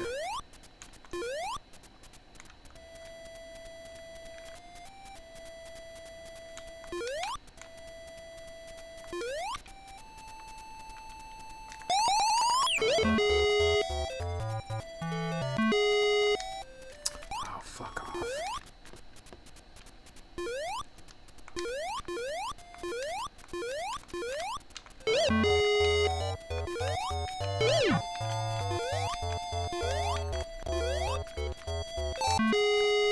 Damn it.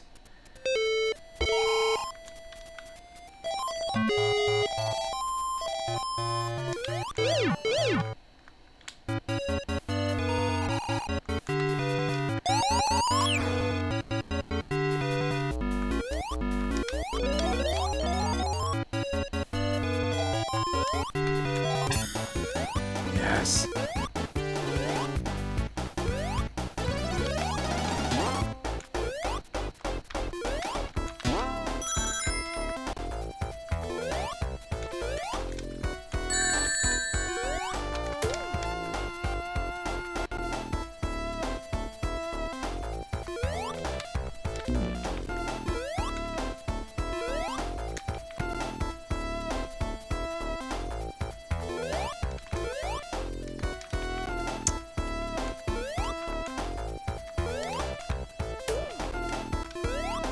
Come on.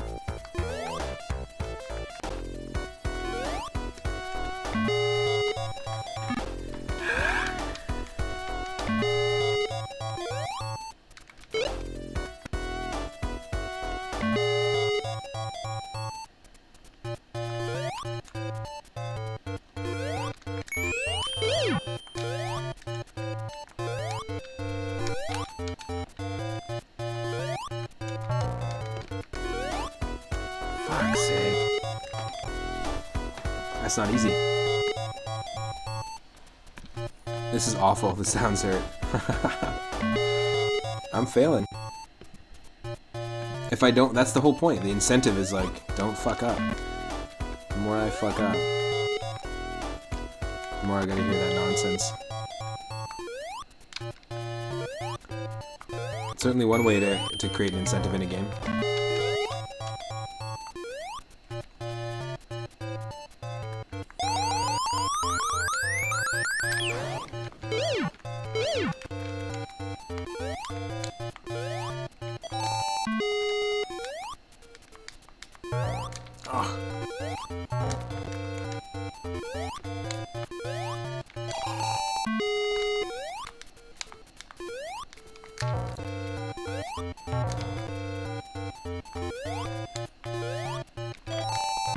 Oh, awful.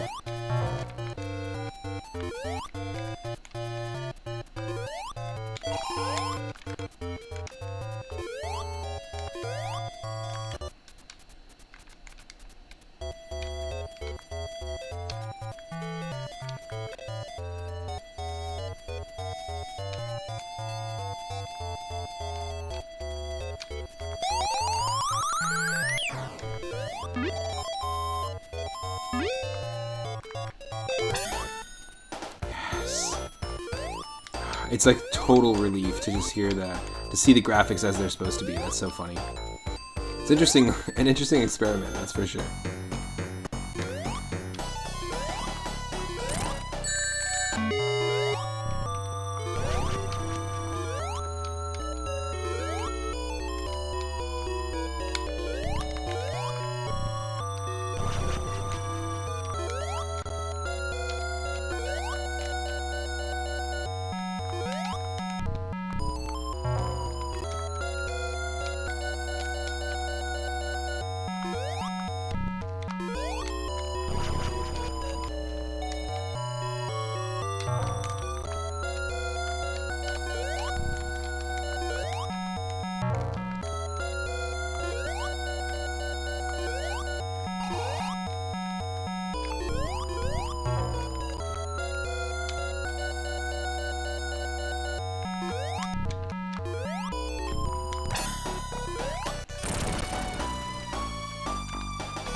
Release the pigs. Release the chickens.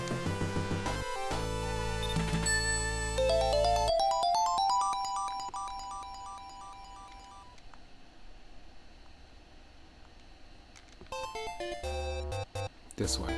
Now this is the track that always popped into my head when I was doing well in tests in school. Whenever I thought that I did well in a test and was walking home, specifically in recording engineering school, this song always stuck in my head.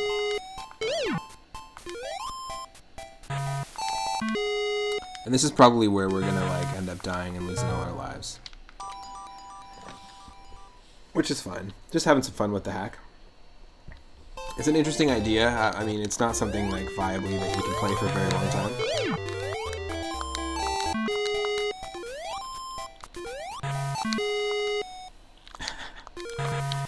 This has got to be my favorite graphics.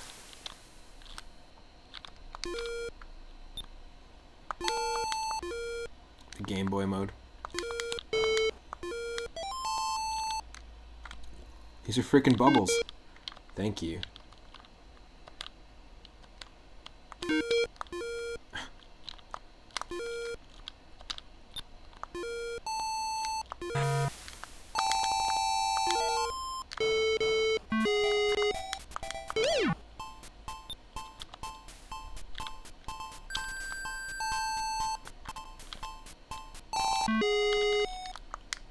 Oh shit.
This is so funny.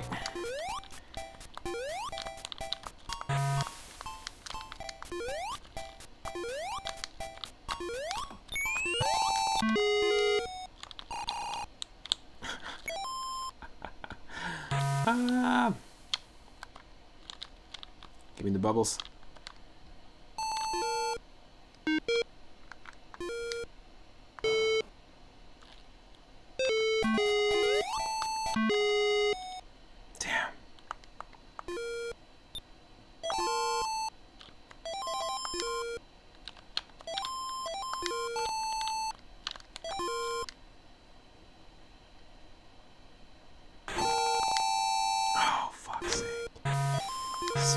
cool.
That's awful.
Wow. Holy shit. That was insane.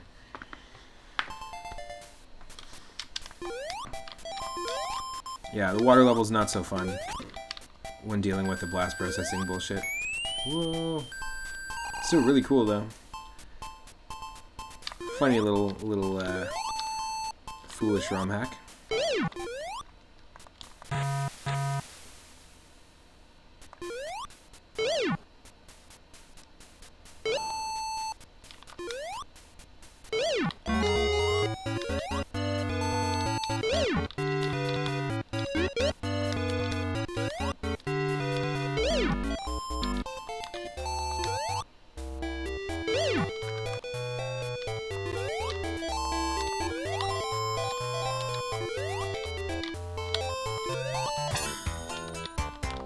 Wow.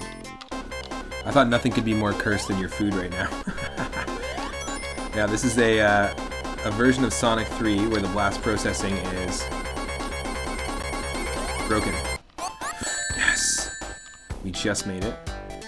Ah, the sweet freedom that we get when you actually have the real graphics of the game. It's so funny.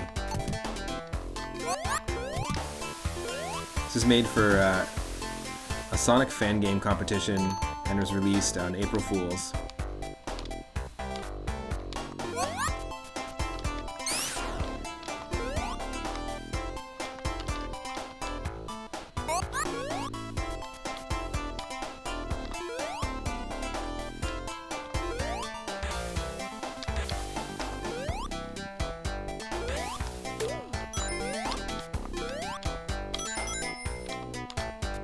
We just keep collecting rings so that we don't run out of blast processing power. Hope you're having a good Friday, Lagmaster. Actually, Daryl, if you're in the chat, if you want to give Lagmaster a shout out, that'd be cool.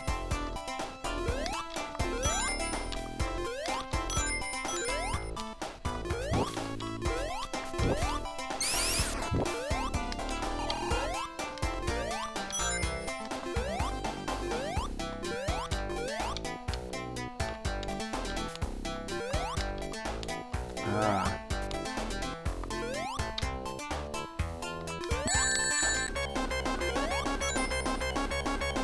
Oh, nice. Go for it.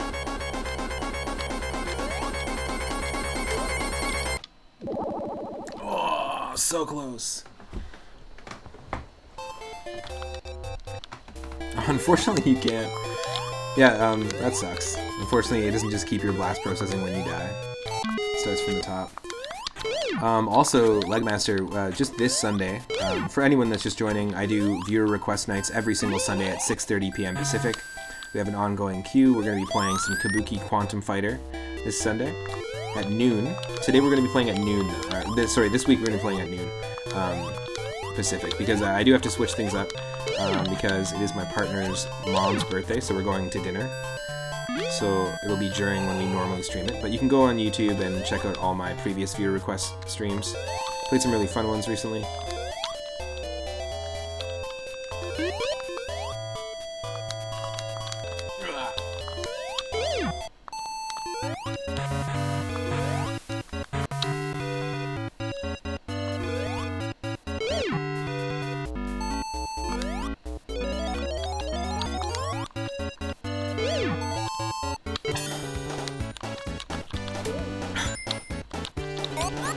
Ooh, interesting. Okay, Maju Ooh on Super Famicom. I have to get an English translation.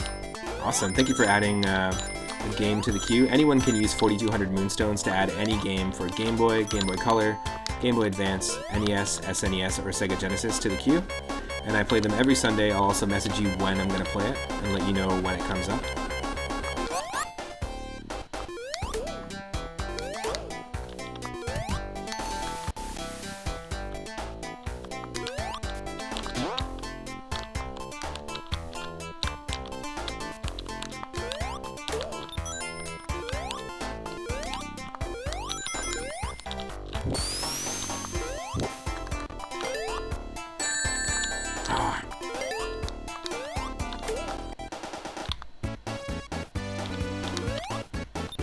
Nice, I'm going to add that to the list in just a second here, Lagmaster. Thanks again for adding the game. Thanks again to Daryl as well for adding the Super Stoner Brothers, Super Mario Brothers 1 ROM hack as well. But yeah, this Sunday at noon we're going to be playing Kabuki Quantum Fighter for the very first time on the NES. Then we're going to play some Hyper Beats made by a Cardboard Box, a NES rhythm game. And I'm going to play Batman on NES as well. I don't want to forget.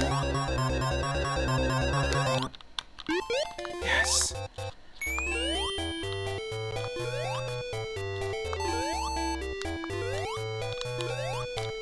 Yeah, it's got an amazing, amazing soundtrack.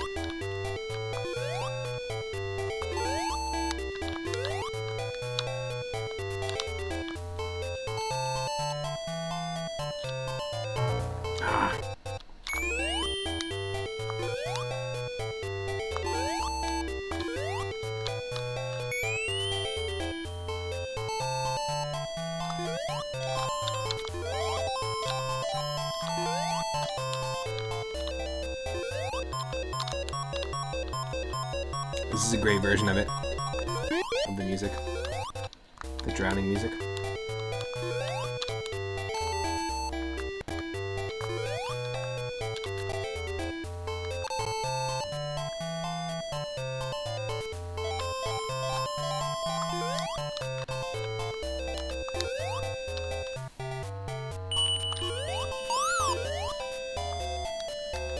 Nice. Batman is an ass. That game is super hard. But once you get used to the mechanics, it goes really fast. I'm not trying to speedrun any of these games, by the way. I know it's a short game, but I know it's quite difficult. And I think also Kabuki Quantum Fighter is might only be like 8 levels total. There's not that many, but it's also quite a difficult game. They're kind of like in the same realm as like Ninja Gaiden, which is one I never really played. Stuff like that. So it'll be fun. I've listened to a ton of the Batman Sunsoft soundtrack though, but I haven't really played the game. I did grow up with RoboCop 2 on the NES. It had terrible mechanics, but I do remember having like a nostalgic association to it. Is this just forever?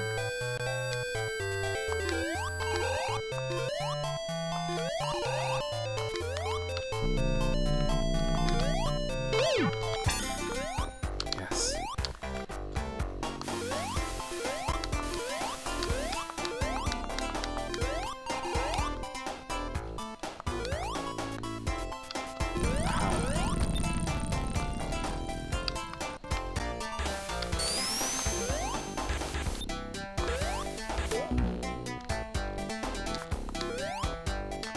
Oh, Sunsoft always knew how to make good soundtracks. What are other Sunsoft games that came out on the NES? I can't think of them offhand.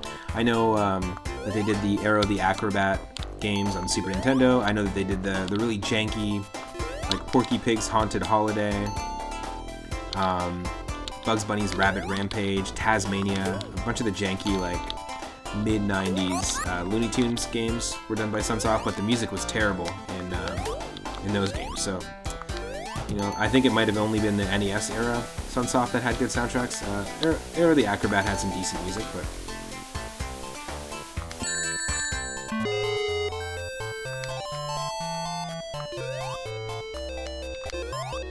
Oh, shit. Bubble me. Bubble me, Captain.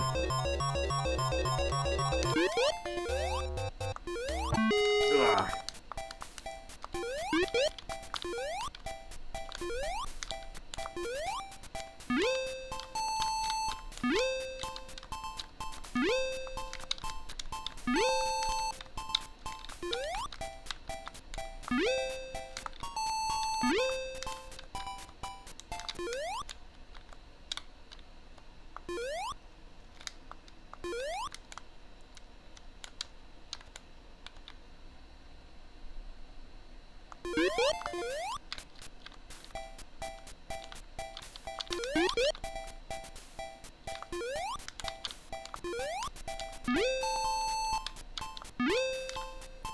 Did Sunsoft make Blaster Master?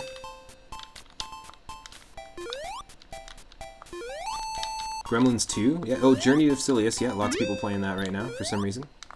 It's in the air. There's a ton of people. I'm not sure if they hit like an anniversary or something, but everybody's got Journey of Silius going on. Whereas Abby Jams would call it Terminator Jr.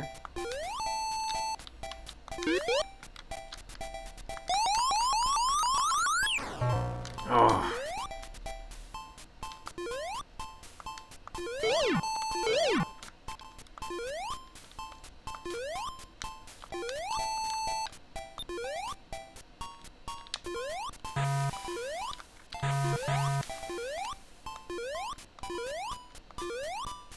Did the Lemmings port on console?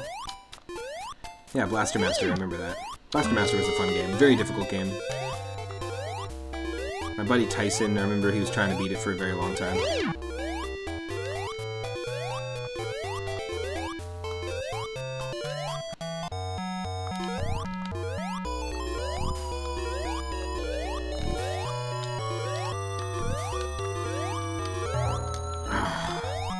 To do that with no rings, too.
The Death and Return of Superman. Oh, I've heard of this. Yes, I still have the original comics when they first killed Superman and then brought him back. It's actually called The Death and Return of Superman. I actually have the entire series. Here's a cat jam moment, even though it's like awful to hear.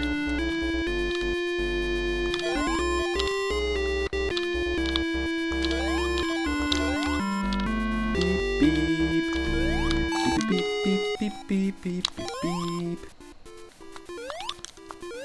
I don't even have cat jam on my on my stream. Oh god.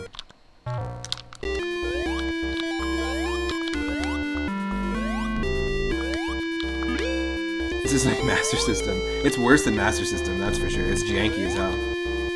But the whole point is that somebody had said that with their copy pasta story, so whoever made this just for fun, for April Fools, had said that they damaged, they poured something onto their Sega Genesis and it messed up the blast processing unit, and they needed help. They needed help figuring out what's going on with their Sonic game. It's a funny idea. We're going to play some Castlevania Blood Moon in just a sec here. Which is an older Castlevania 1 ROM hack. It's, I think, one of the earlier ones that has been made. I know that it's a little difficult. It's going to be tough to dive into. Let me just add Maju-U on the Super Famicom to the list.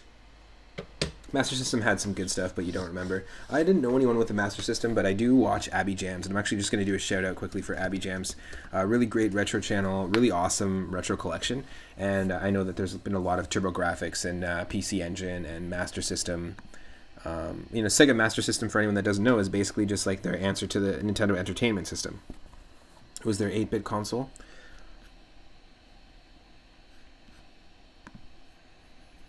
Let me just add this to the list here. Our viewer request. So what do we have in the queue right now for our Sundays? We've got Kabuki Quantum Fighter, Hyper Beats, Batman on NES, Little Nemo on NES, Turtles in Time, Indiana Jones Greatest Adventures on the Super Nintendo. Then we have Blobbert on the NES, which is made by the creator of Hyper Beats. It's actually an NES homebrew platformer. Almost in the style of like Super Meat Boy or Celeste. Then Tetris Battle Gaiden, a Japanese-only Super Nintendo 2-player Tetris game I'm going to be playing with my partner Michelle.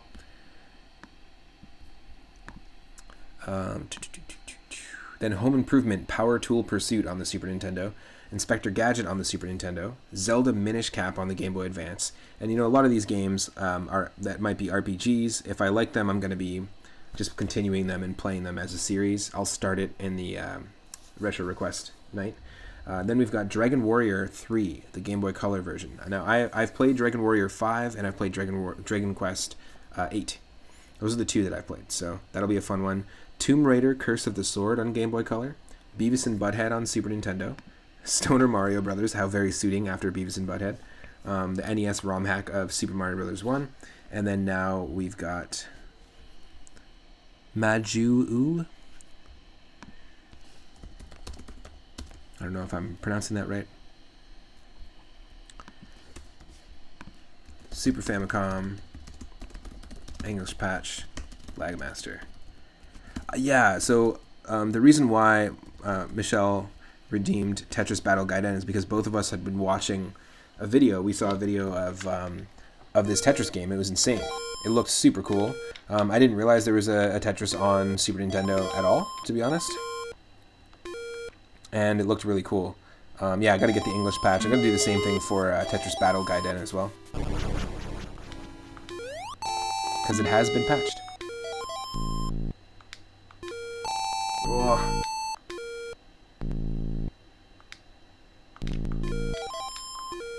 It's hard to tell what's an enemy and what's not here.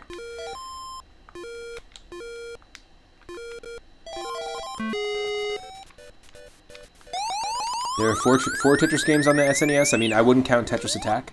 I wouldn't count Tetris and Dr. Mario. So aside from those, are there any other Tetris games? I don't count those as Tetris games. I mean, Tetris Attack is its own separate thing, which is fantastic. One of my favorite puzzle games. Spent a lot of time with it. But I definitely wouldn't count Tetris and Dr. Mario.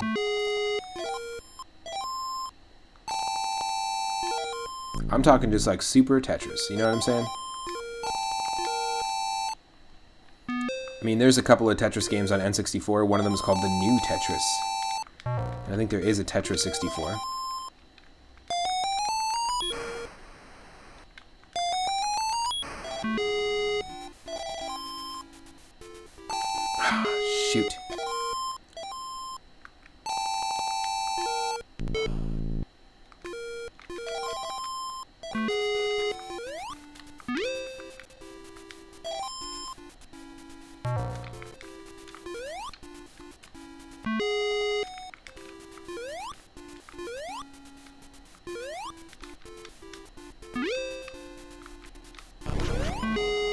Oh no.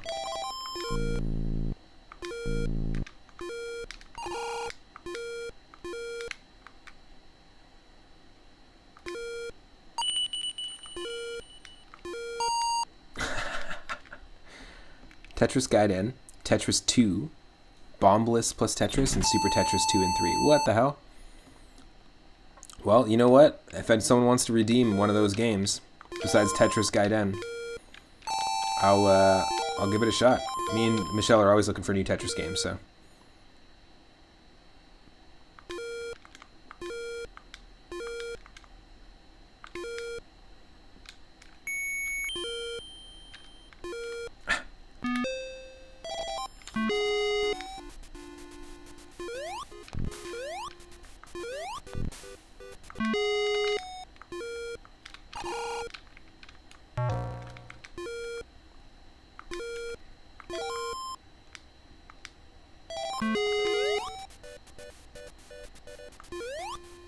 Oh, I see. It's a fan.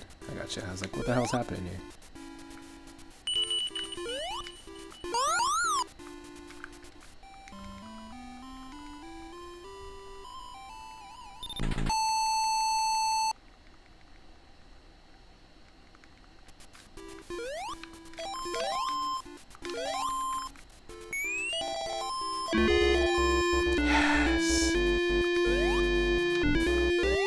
Sweet, almost full graphics.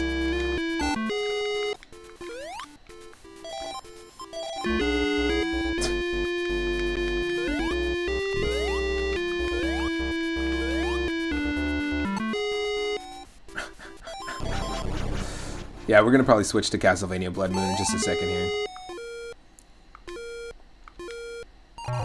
Damn it.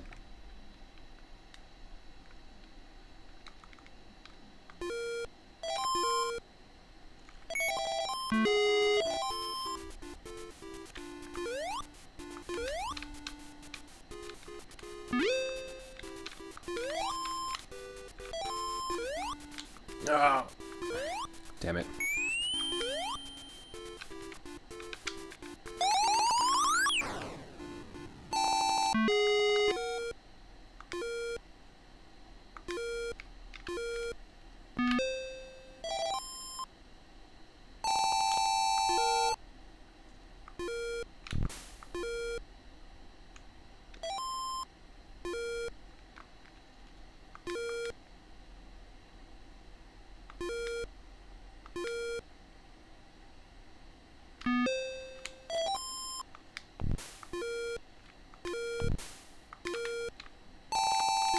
Damn it.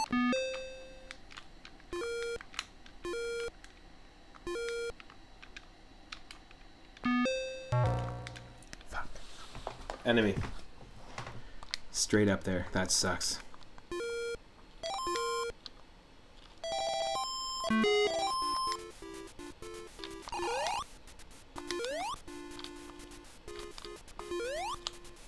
Damn it.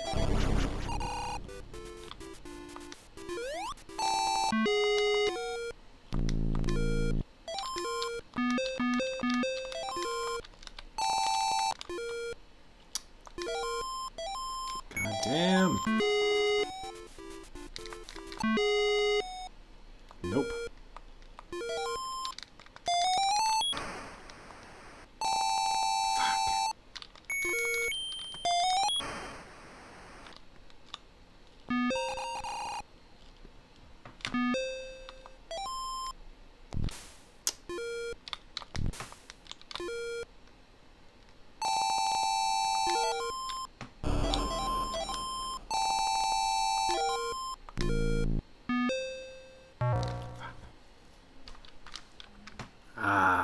Game over.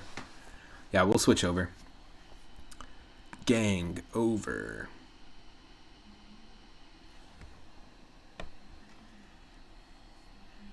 Okay, let's that's amazing. Let's just switch over. I'm gonna play some tunes from Donkey Kong Country on the Game Boy Advance. One of the things I've mentioning before that I really like is the fact that Donkey Kong Country 1, 2, and 3, when they were ported over to the Game Boy Advance, is there's extra tracks, there's extra musical tracks. I'm just going to take a quick break, use the washroom, make a coffee, Ooh, look at this. They actually do have the bonus room. D-made. That's pretty rad. That's really cool, actually. Huh. Yeah, it's a cool hack. Just a fun little, Sonic the Hedgehog 1, like April Fool's prank, basically. But yeah, let's switch over to Castlevania Blood Moon, just to celebrate the fact that we just recently had a Super Blood Moon eclipse. And it'll just be a few seconds. I'm just going to, like I said, just take a quick break. Might have a little smoke break, might make myself a little coffee. Do the same. I want to say thank you so much, everyone, for tuning in, by the way, and everyone that's been hanging out, everyone that tuned into the Worst Enemies podcast. I'll do one more shout out to Worst Enemies. I was a guest on the podcast today. We were talking about everything from Wolfman being a sniper, so Sniper Wolfman. We were talking about bee stings, encounters with the small world, and how I first got stung by a bee, and also favorite video game composers. One that stood out to me was, of course, Kazumi Totaka, who did a lot of the music for Luigi's Mansion, all the music for Animal Crossing, Super Mario Land 2, and so forth. Last couple days, we were doing a multi-randomizer stream where we played a randomizer version of Super Mario Bros. 1, 2, 3, Super Mario World, and Super Mario Land 2, shuffling around all the levels in every game, all the enemies. It's been super fun. But yeah, it'll just be a few seconds. Thanks again to Worst Enemies for the raid. Thanks again to Craig SMB3 for the raid. And thank you to the recent followers, Yanoku HQ and Health Myself. Great username. Thank you for the follows. Really appreciate it. Thanks for helping us get closer to 400 follows. I'm just going to update our stream title and then take a quick break.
Oh yeah, this is some music right here.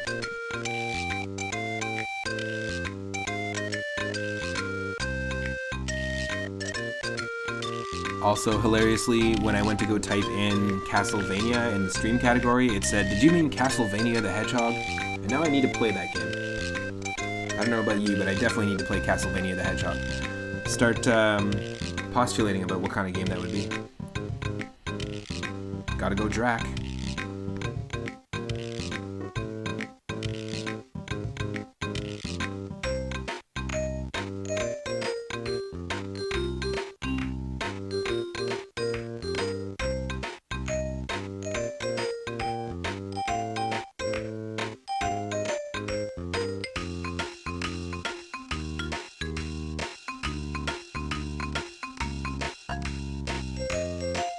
Yo, Hedgehog, what's your name? Castlevania. That's a terrible name. Yeah, my parents really liked Konami.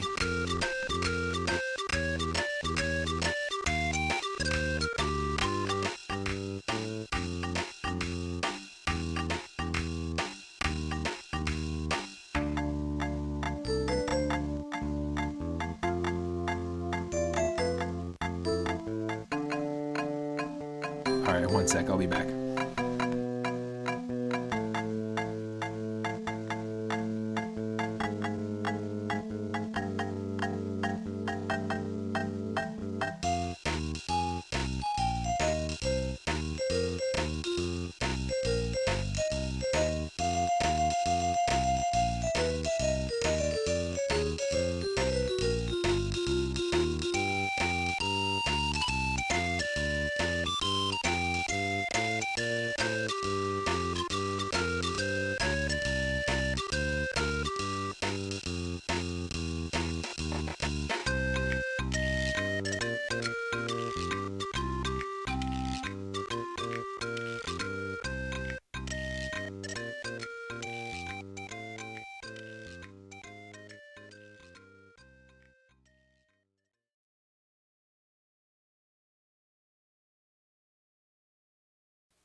I'm back.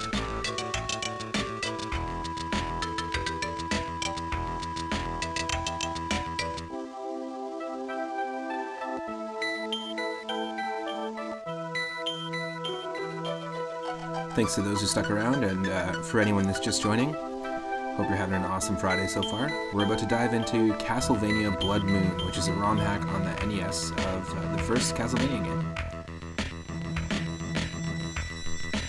It's the third of 3 ROM hacks we checked out today. One was Super Mario Unlimited Deluxe, which is a brand new 2020 NES Super Mario Bros. 1 ROM hack. It was quite janky. The level design really did not flow or mesh well with the physics of Mario 3 or Mario 1. Sorry.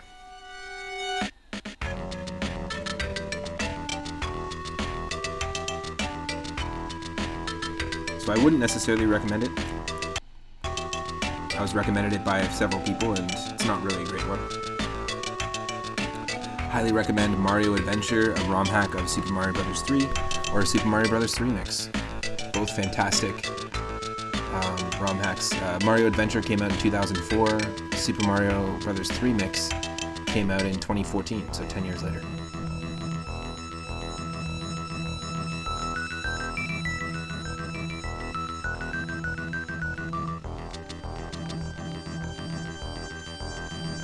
Just a second here.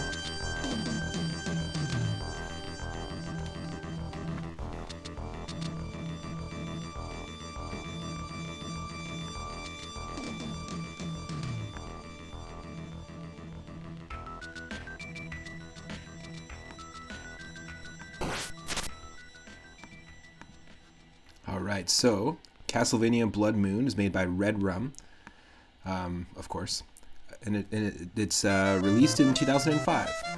Very cool.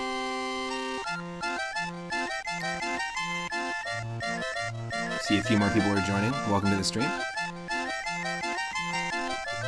Hello.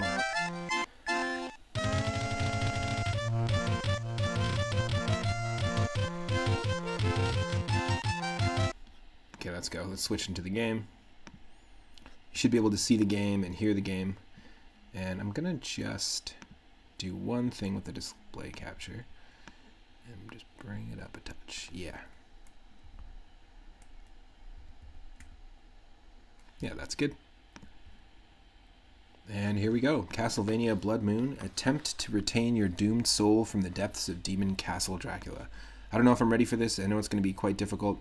I know it's a slightly more difficult version of Castlevania 1. And I had a lot of trouble with Castlevania 1. I haven't played it in a long time. I also haven't played the original on stream before. I did grow up with an NES, and my first NES collection had Castlevania 3. So that's one that I spent a lot of time with, but not the first one, and not like no time with the second one at all. I've never played Simon's Quest. Just let me know if the volume is too quiet, too loud. I can adjust it as we go. Prepare to die. Great, that's a good sign. This is a little bit to celebrate the Blood Moon. We just had a Super Blood Moon eclipse recently. Ugh.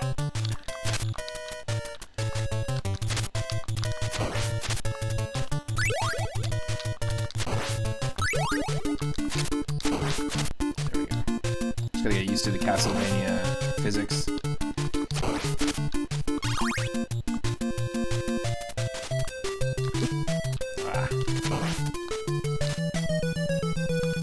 Oh yeah, this is gonna be interesting. Audio seems fine. Cool. Sounds good to me.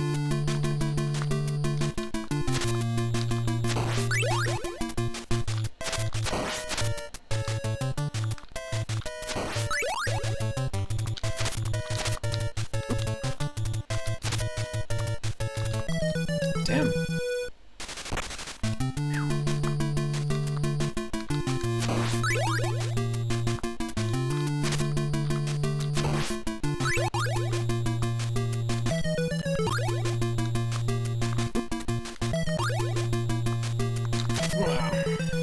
Oh yeah, there's gonna be a lot of dying here.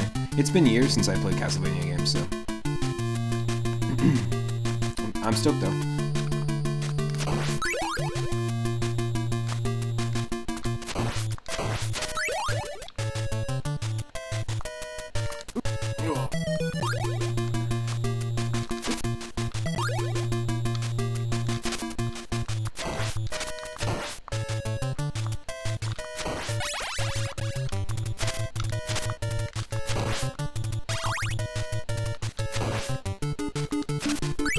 Oh, nice bombs.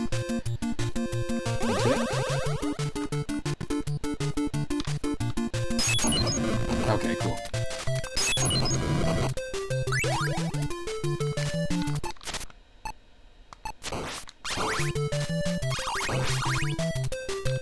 I like that there's like custom zombie sprites as well. Yeah, this game was also highly recommended.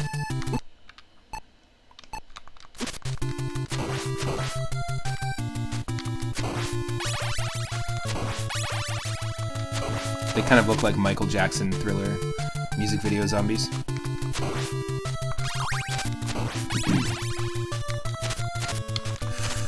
Wow.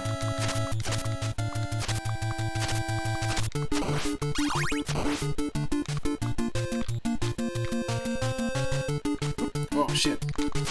Those are like the hounds, like giant spiders.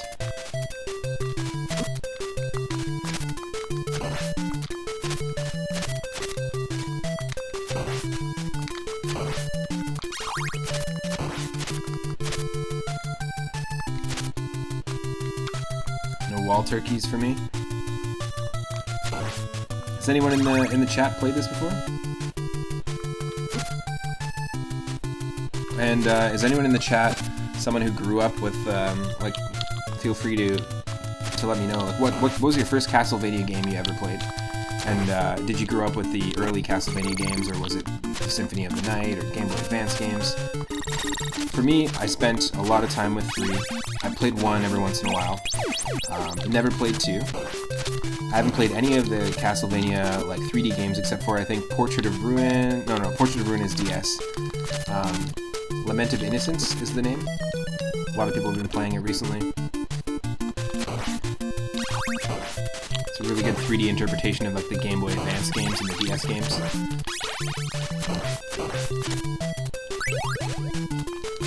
You spent a lot of time on Bloodlines. Nice. The Castlevania 1 was the first one that you played. Bloodlines is really cool. That's a Sega Genesis only Castlevania game. I've played that. I've played Dracula X as well. I've also played Super Castlevania 4, which is pretty much like a remake, remaster of the first game on Super Nintendo.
That book, I believe, is invincibility for a short period of time.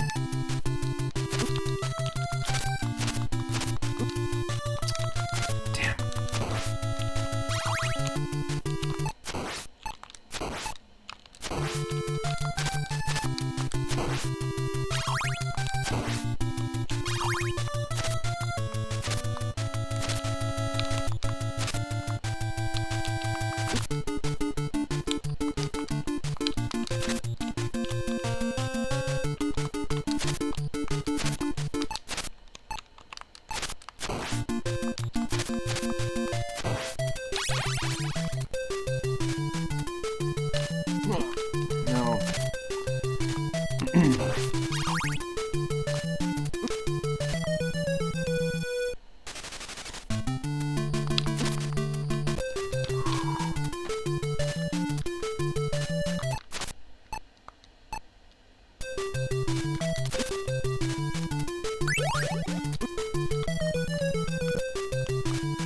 Maybe we need the bomb.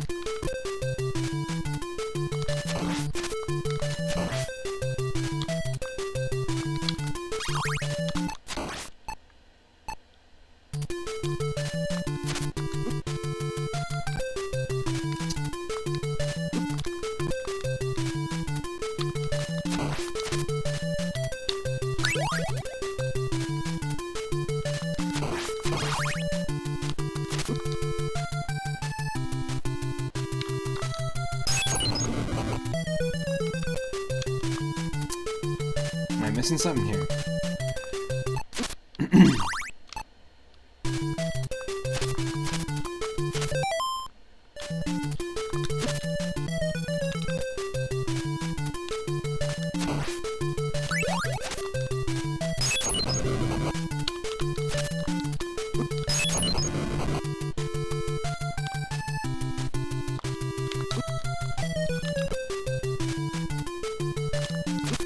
Does anybody have an idea what I'm supposed to do here?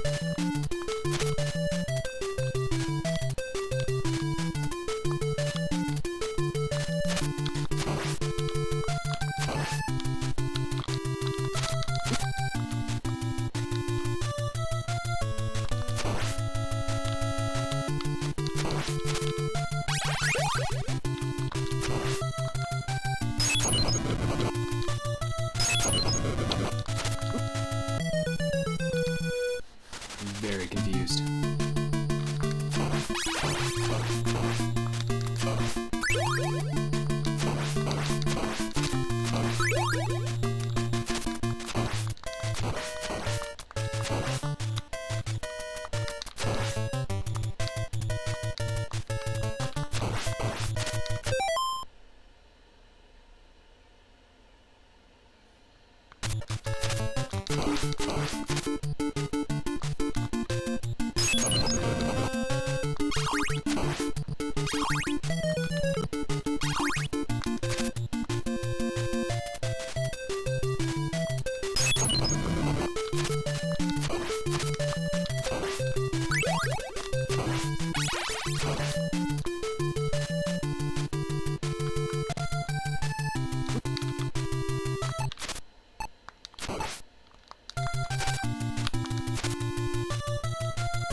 Oh, nice.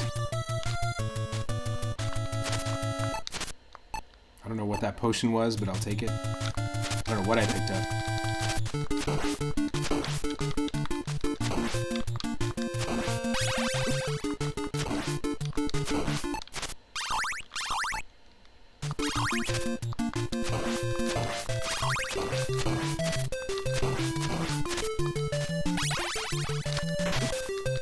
Oh my god. Seriously?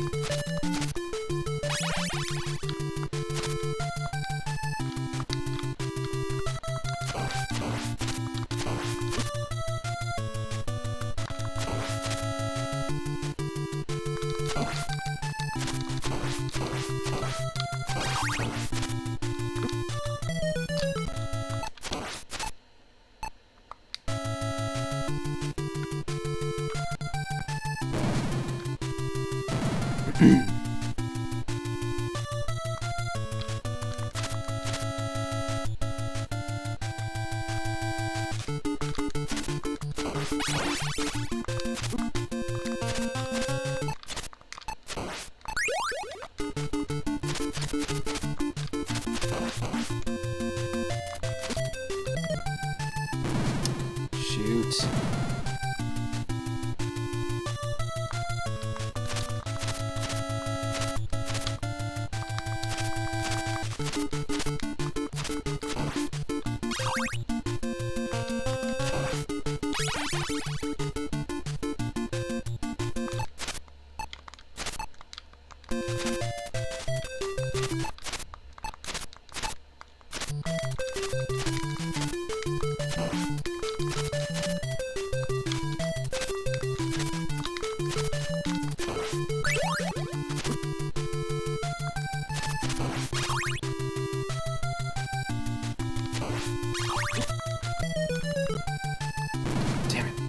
Need some wall meat for sure.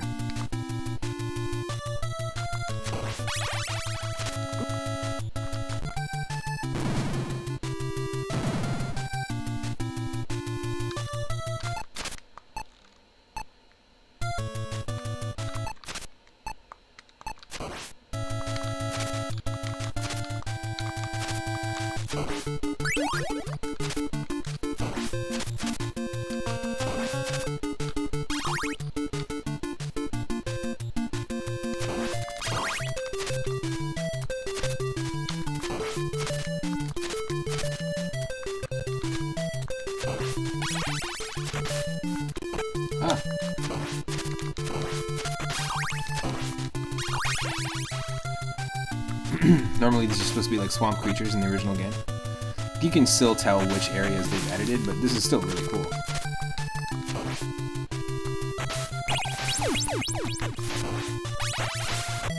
Oh, come on.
Yes.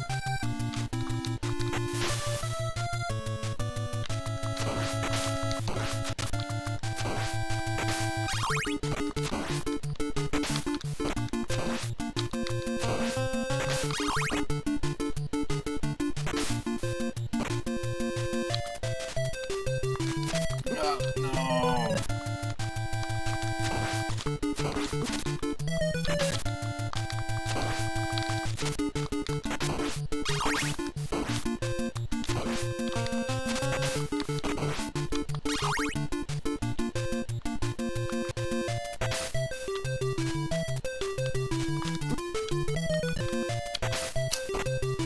God damn it. God blum it.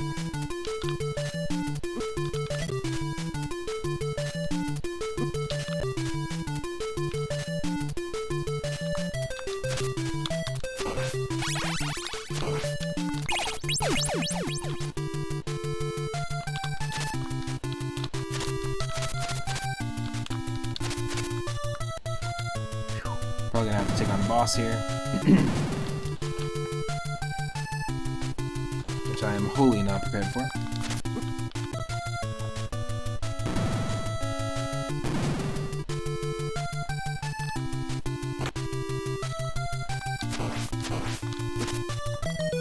Holy shit, no.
Shoot, okay, so there's nothing we can get from this vampire statue.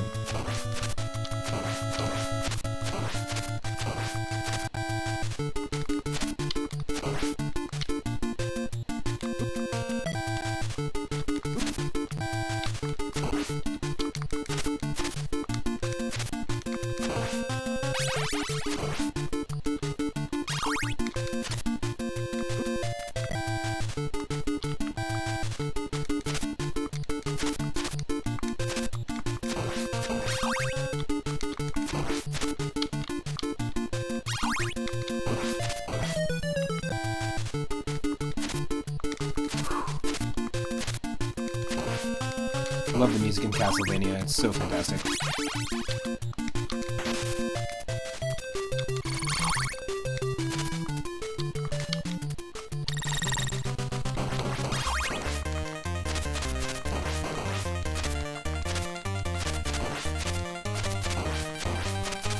There we go. Getting the moon orb, I guess.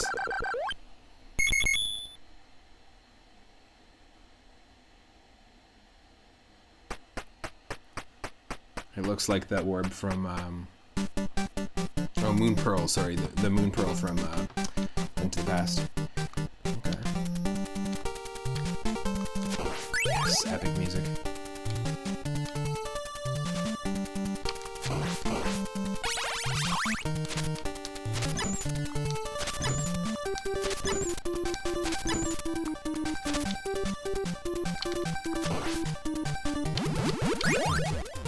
Hell yes.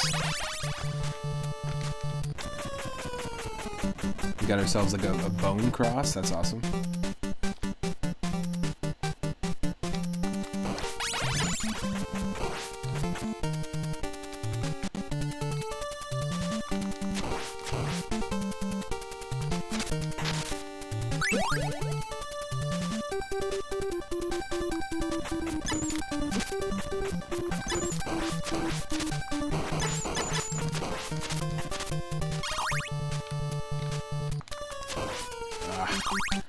Those are the Medusas.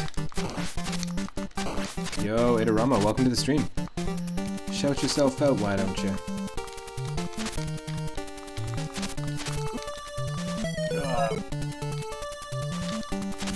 This is only just the second stage. Well, it says Area 4, but it's only really the second stage of the game. Castlevania Blood Moon. A ROM hack from 2005. We just had a Blood Moon's super moon eclipse, basically. So it's kind of a fun little nod to it. We were playing some Sonic the Hedgehog with broken blast processing unit earlier. It was April Fool's ROM hack. And then we played a little bit more of Super Mario Unlimited Deluxe, but it got super janky. No, we can do this timing-wise, come on.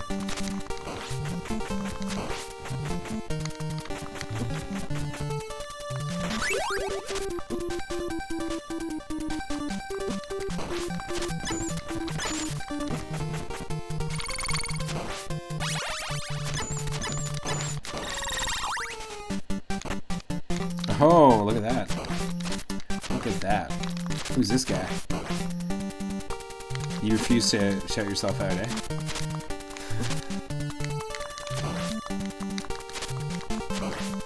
Whoa. Whoa.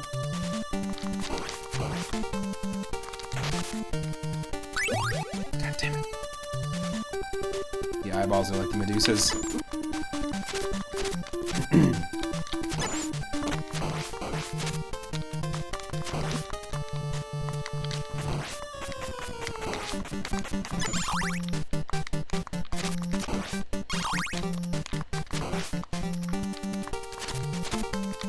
No. That was dumb.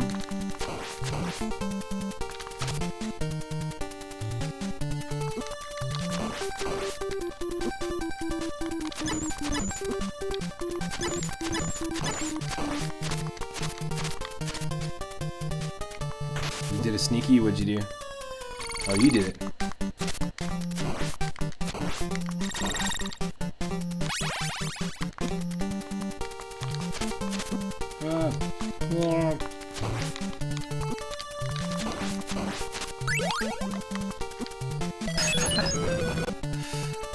Final bomb.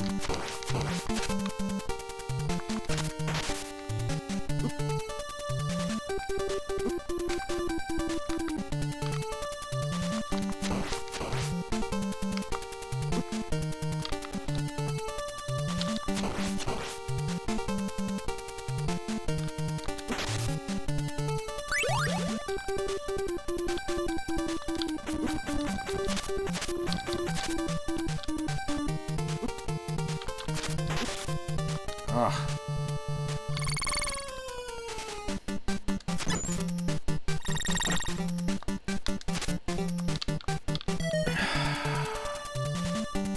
It's gotta be frustrating to watch. This is a tough one.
Yes.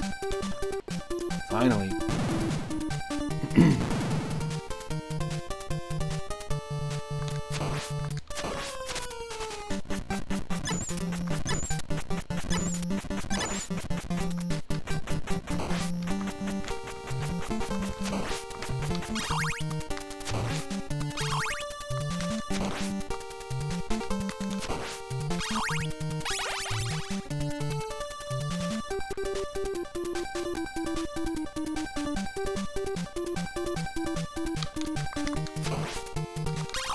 Yeah. Didn't expect for that to happen. Okay, so if we can't jump and land on stairs. I gotcha.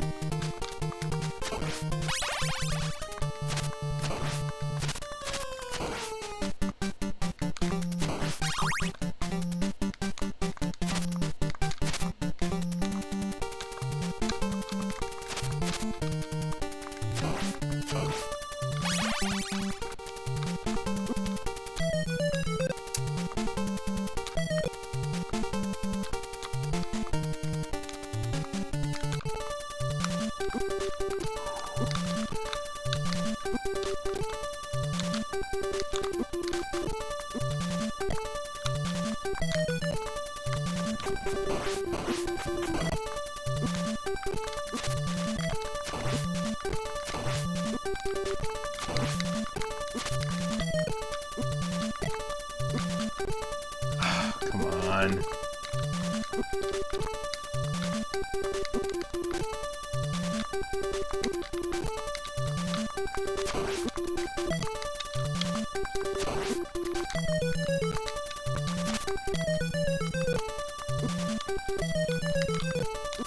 Oh, come on.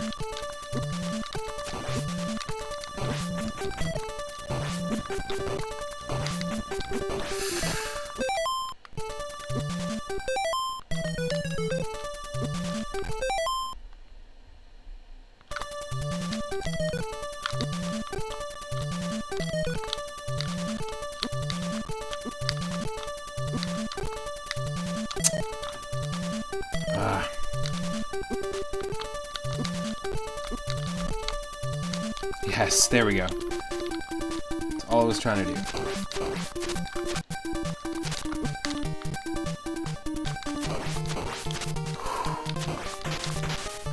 I knew it was doable.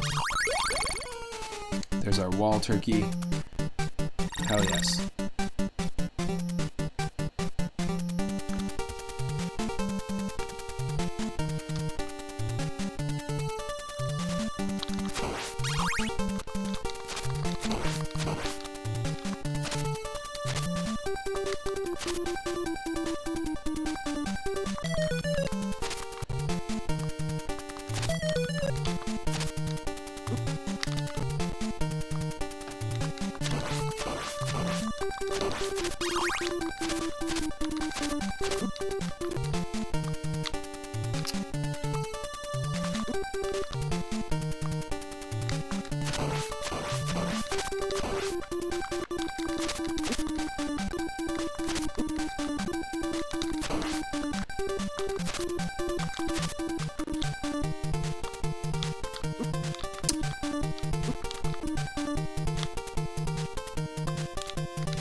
Fuck you.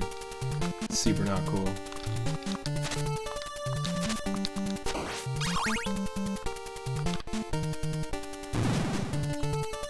So, has anyone in the chat played this before?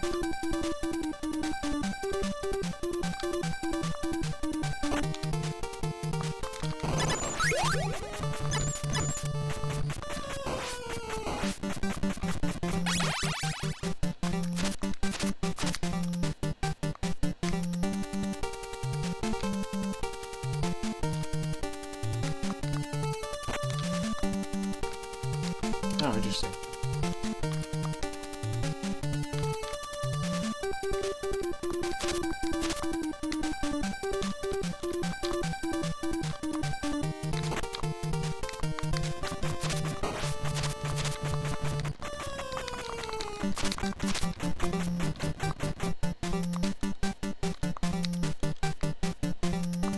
I'm very confused.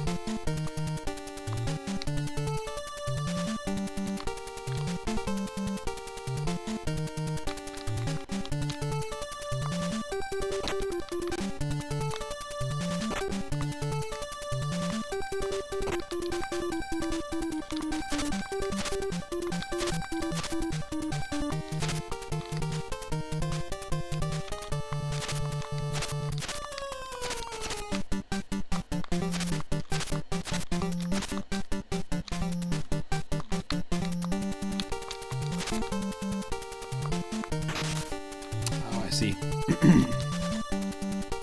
I got you.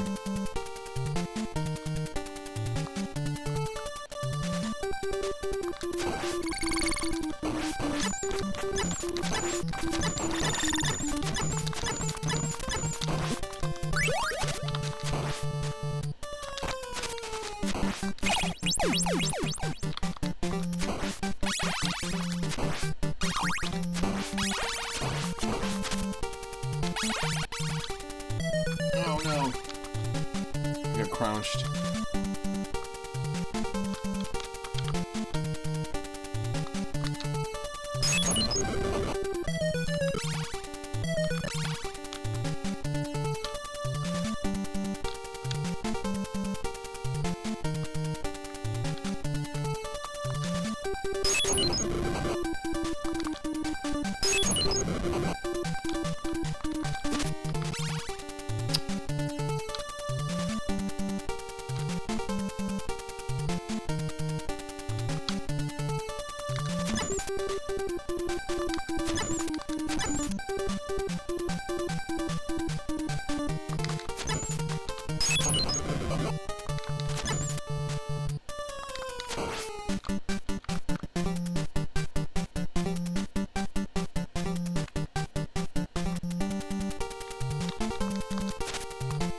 So far, pretty good level design. It feels like a classic Castlevania game.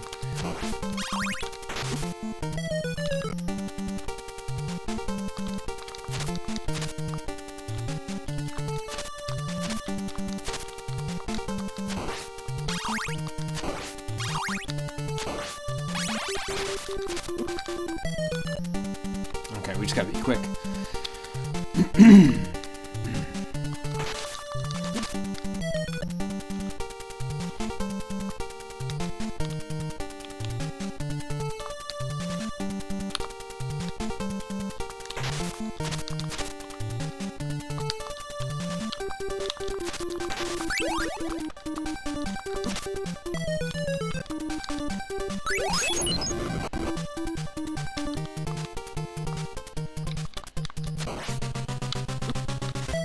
Oh no! Okay, totally there too.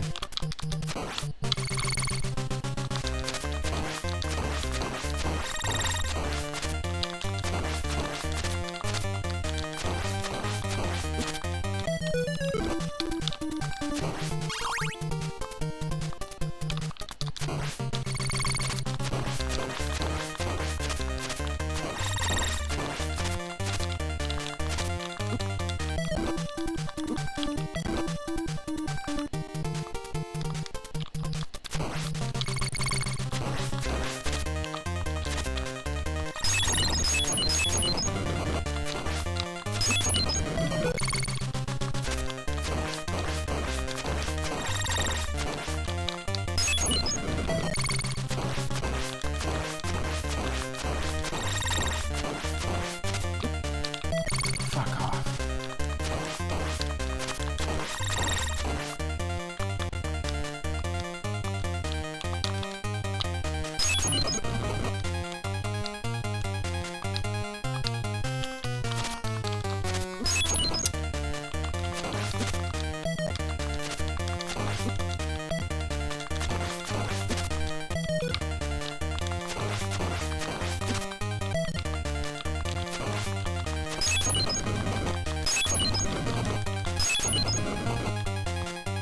There we go. Gotta spam that bomb, or holy water, basically.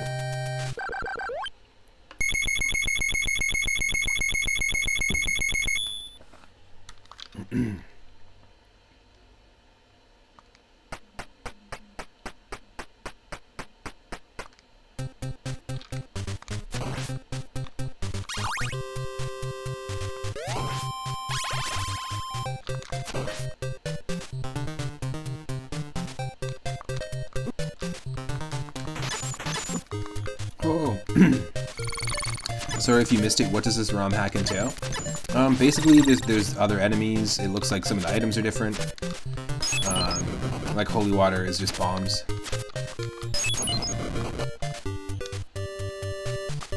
And just custom levels.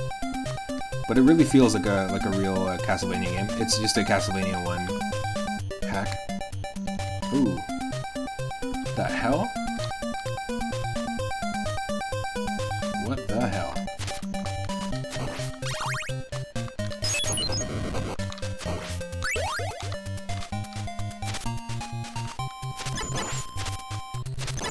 I don't know how I was able to walk through that. Very weird. That's probably the jankiest it's been. I just don't understand what was happening there.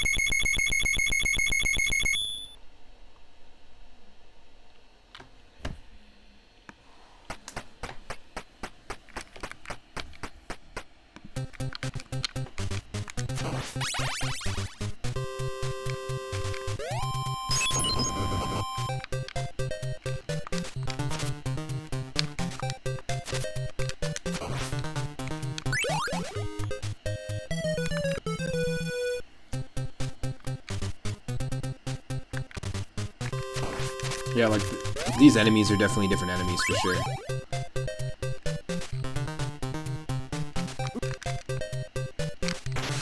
Yeah, it definitely has a Castlevania 2 vibe for sure.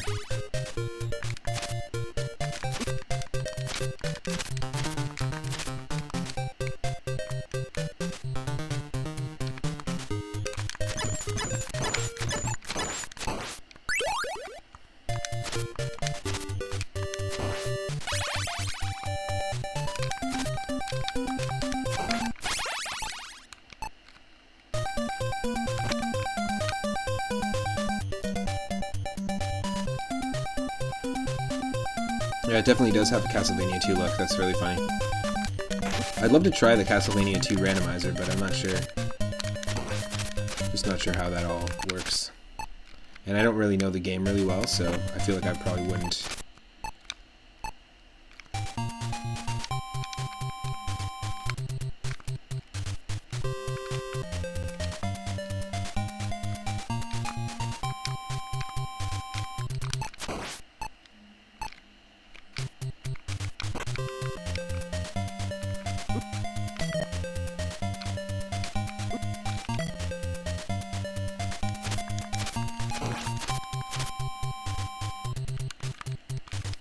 Oh, I see.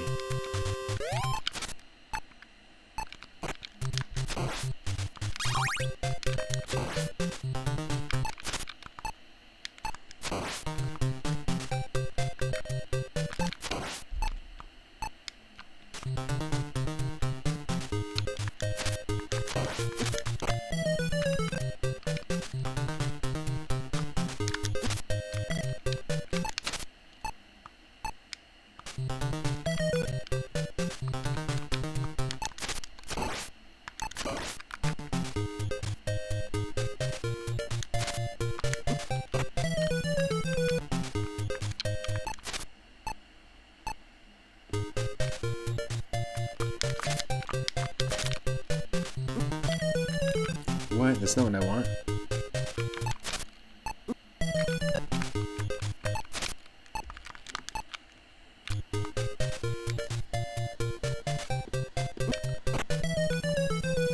Ah, okay, so I have to get hit.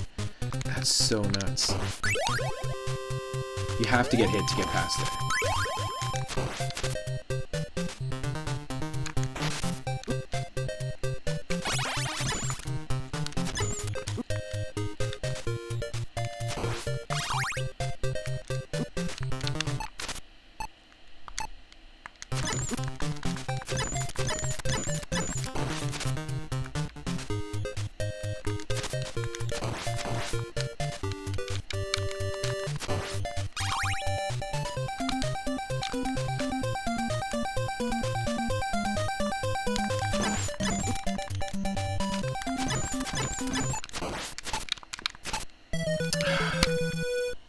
Super nonsense.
Nice. Yeah, Castlevania music is just so good. Top tier.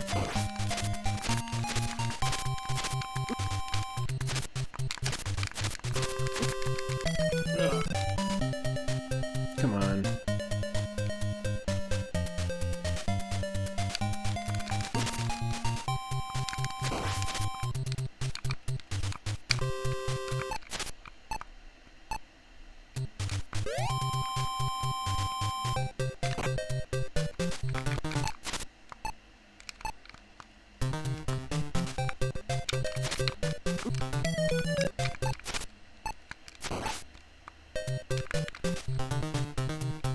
Oh, we still don't have enough health.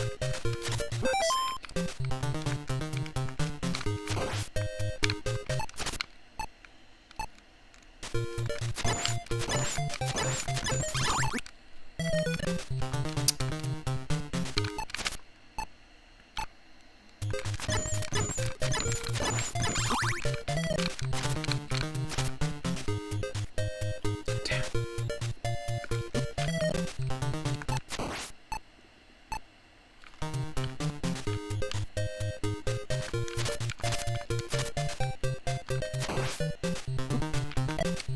Yeah, I'm screwed because I don't have any health. That sucks.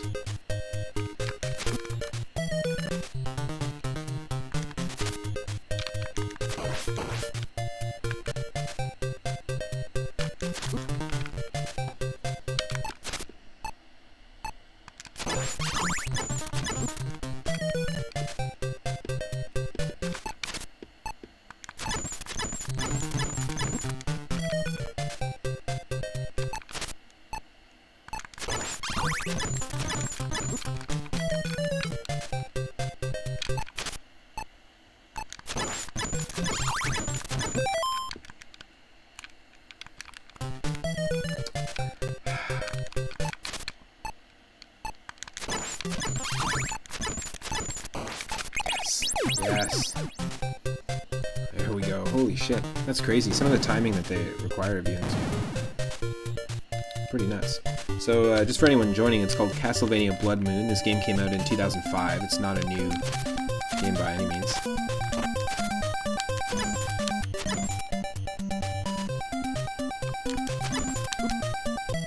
Hey.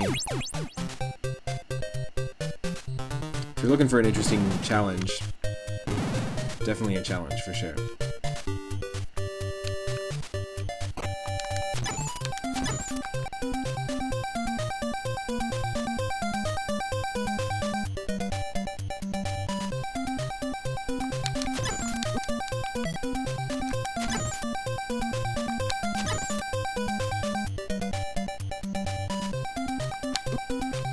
Fuck's sake.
Oh my god.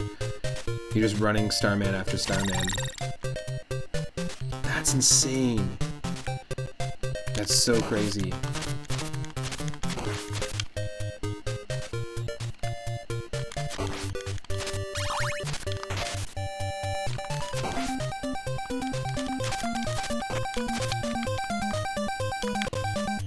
I do like the level design though. How it requires me to kind of like weave back and forth between the stage. It's kind of cool.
We've just been surviving on like 2 health this entire time, but yeah, I know, of course I'm using save states, because there's no way. There's no way.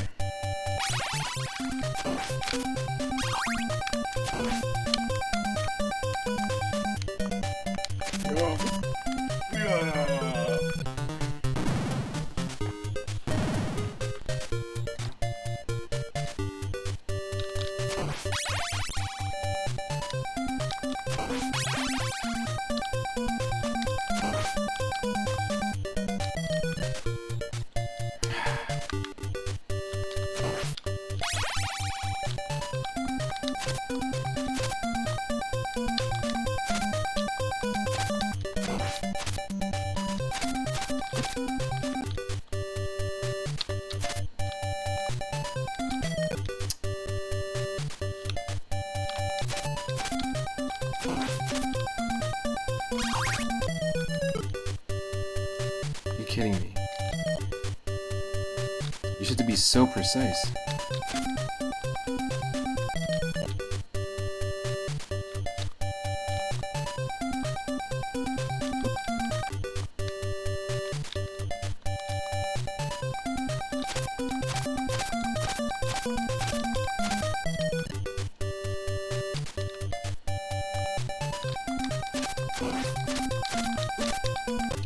Oh wow, you're kidding me.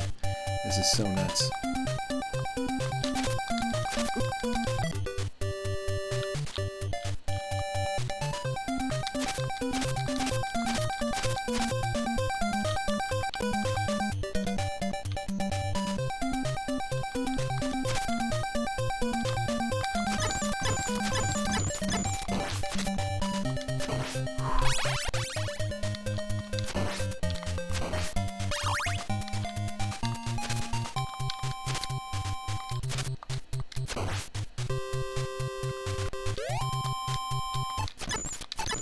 Oh, come on.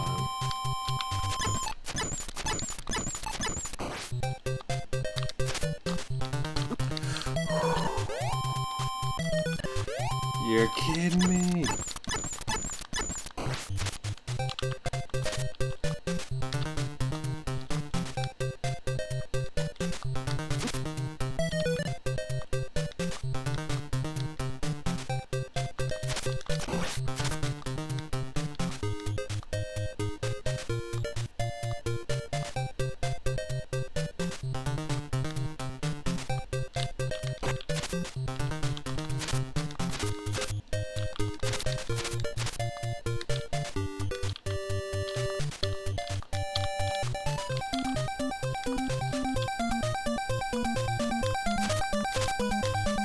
Interesting.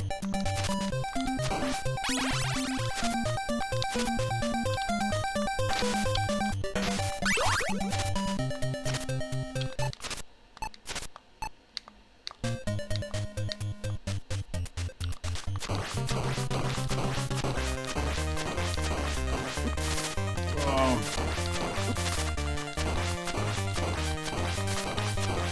Almost there. Yes.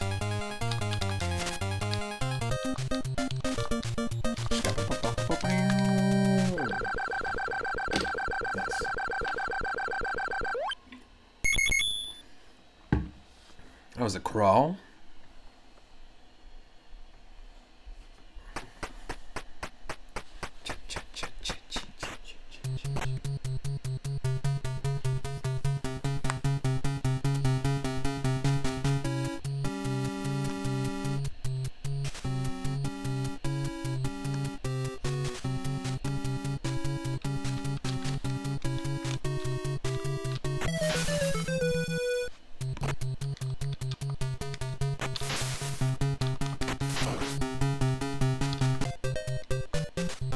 Let's do this again. Oh, I'm such an idiot. I'm an idiot.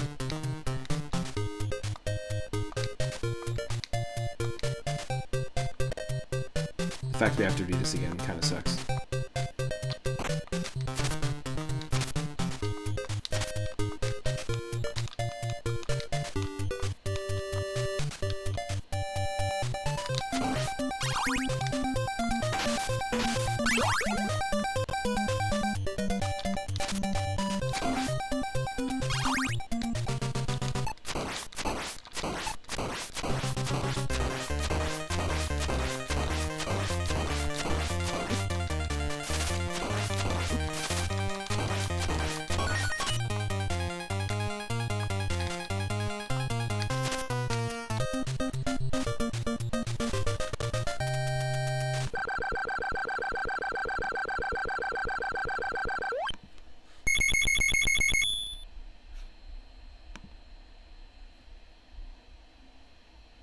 Right now, the only two people that are streaming is there's currently a Castlevania speedrun race going on, and then there's us.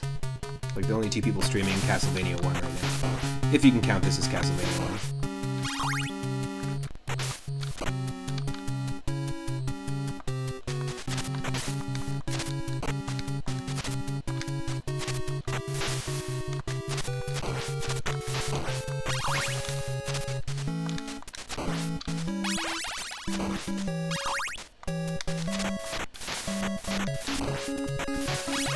Just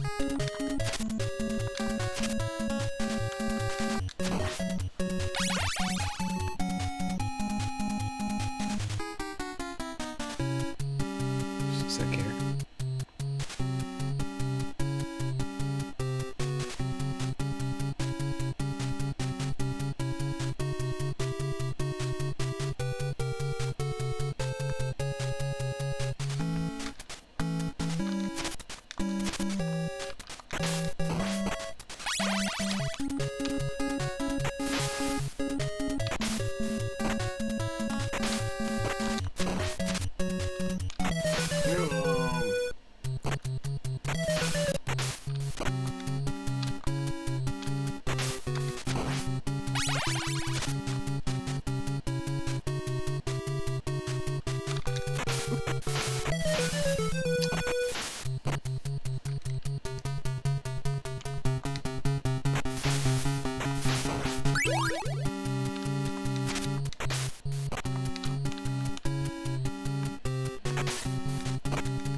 Yeah, I definitely like the level design of this a lot. It's really cool.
No, Bone Snake.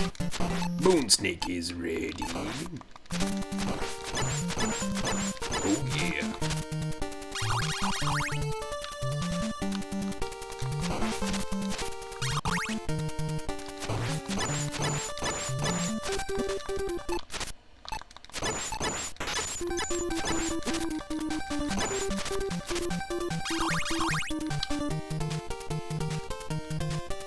Take screenshots of every moon I come across in a video game. There's a moon up there.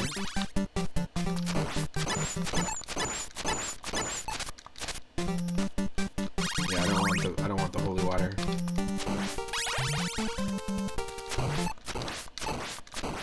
Definitely prefer the time skip here, or the time hourglass, whatever it's called.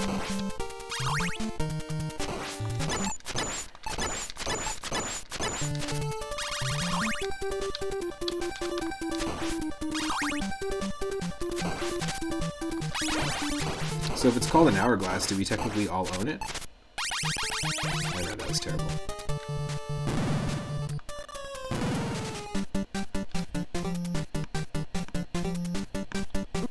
Holy shit.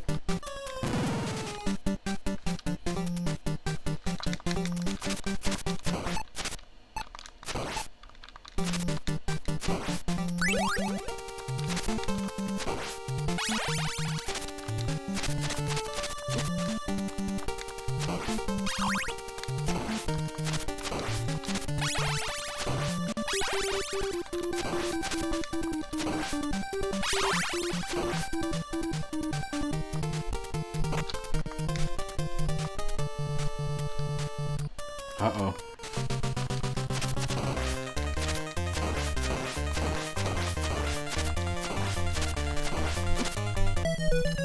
What?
Damn it.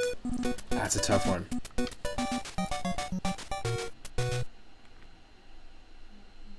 What happens if you choose recover? It starts off there again. Ugh.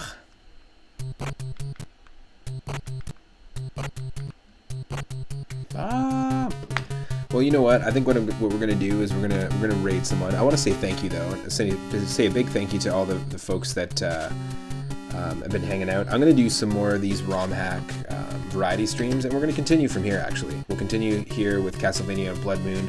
We'll play just like earlier today. We played some Super Mario Unlimited Deluxe, which was an okay, like kind of janky ROM hack of Super Mario Brothers 1. Then we did the blast processing April Fool's version of Sonic the Hedgehog 1. And then Castlevania Blood Moon. So we'll continue in the next ROM hack variety stream, which is just to be assorted ROM hacks that aren't necessarily ones like currently right now on the stream we're playing Super Mario World Quest for the Full Moon, which has graphics from Mario Party Advance. All original levels. We're playing that in terms of like ROM hacks at the moment. So you can catch me doing that, but we'll continue in the next part. If you aren't following the channel already, click that follow button. It lets you know when and what I'm streaming next. I stream every single day from 1 p.m. Pacific onward. I want to say thank you to Worst Enemies for having me on as a guest on their podcast earlier today. Big thanks to Rathe and Elliot, and also, thank you for the raid. Thank you, Craig SMB3 for the raid as well. And thanks to the regulars who've been showing up to every single stream. It really means a lot. Stick around, you can earn extra moonstones, and you'll be able to do things like name characters in games and also redeem games for our viewer request night. Remember that this Sunday, it's not 6:30 p.m. Pacific, but every Sunday it typically is. This Sunday at noon, we'll be continuing with our viewer request list. We'll be playing Kabuki Quantum Fighter Hyper Beats on the NES, a really cool rhythm game, like homebrew game on the NES. And then we'll be playing some Batman on NES as well, a game with a fantastic soundtrack I haven't played before. I know it's quite difficult. It's a Sunsoft game. It's supposed to be quite difficult. Thanks again to Stegosaurus McCartney for the redeem, for adding Super Stoner Bros onto the viewer request list. And then also thank you to Lagmaster Corbera for Maju, the Super Famicom edition. Very stoked. Stick around. We're going to raid Critically Lit. It is, speaking of viewer request nights, it is Critically Lit's viewer request night. You can go and request any retro game. It works a little differently. He's got a ton of consoles available, and yeah, you can play all sorts of different games, including PlayStation 1 and stuff like that. We only do like retro stuff. So if you want to redeem specifically any game for our list, it has to be on Game Boy, Game Boy Color, Game Boy Advance, NES, SNES, or Sega Genesis. If you're watching, again, thank you so much. If you're not following, click that follow button. And if you're watching on YouTube, subscribe. I've got every single one of my streams there, and you'll be able to catch every stream in full there if you can't catch me live. Take care, everyone, and I'll see you in Critically Lit's chat. I'll probably do a later stream tonight, but if not, I'll see you tomorrow at 1 p.m. Pacific.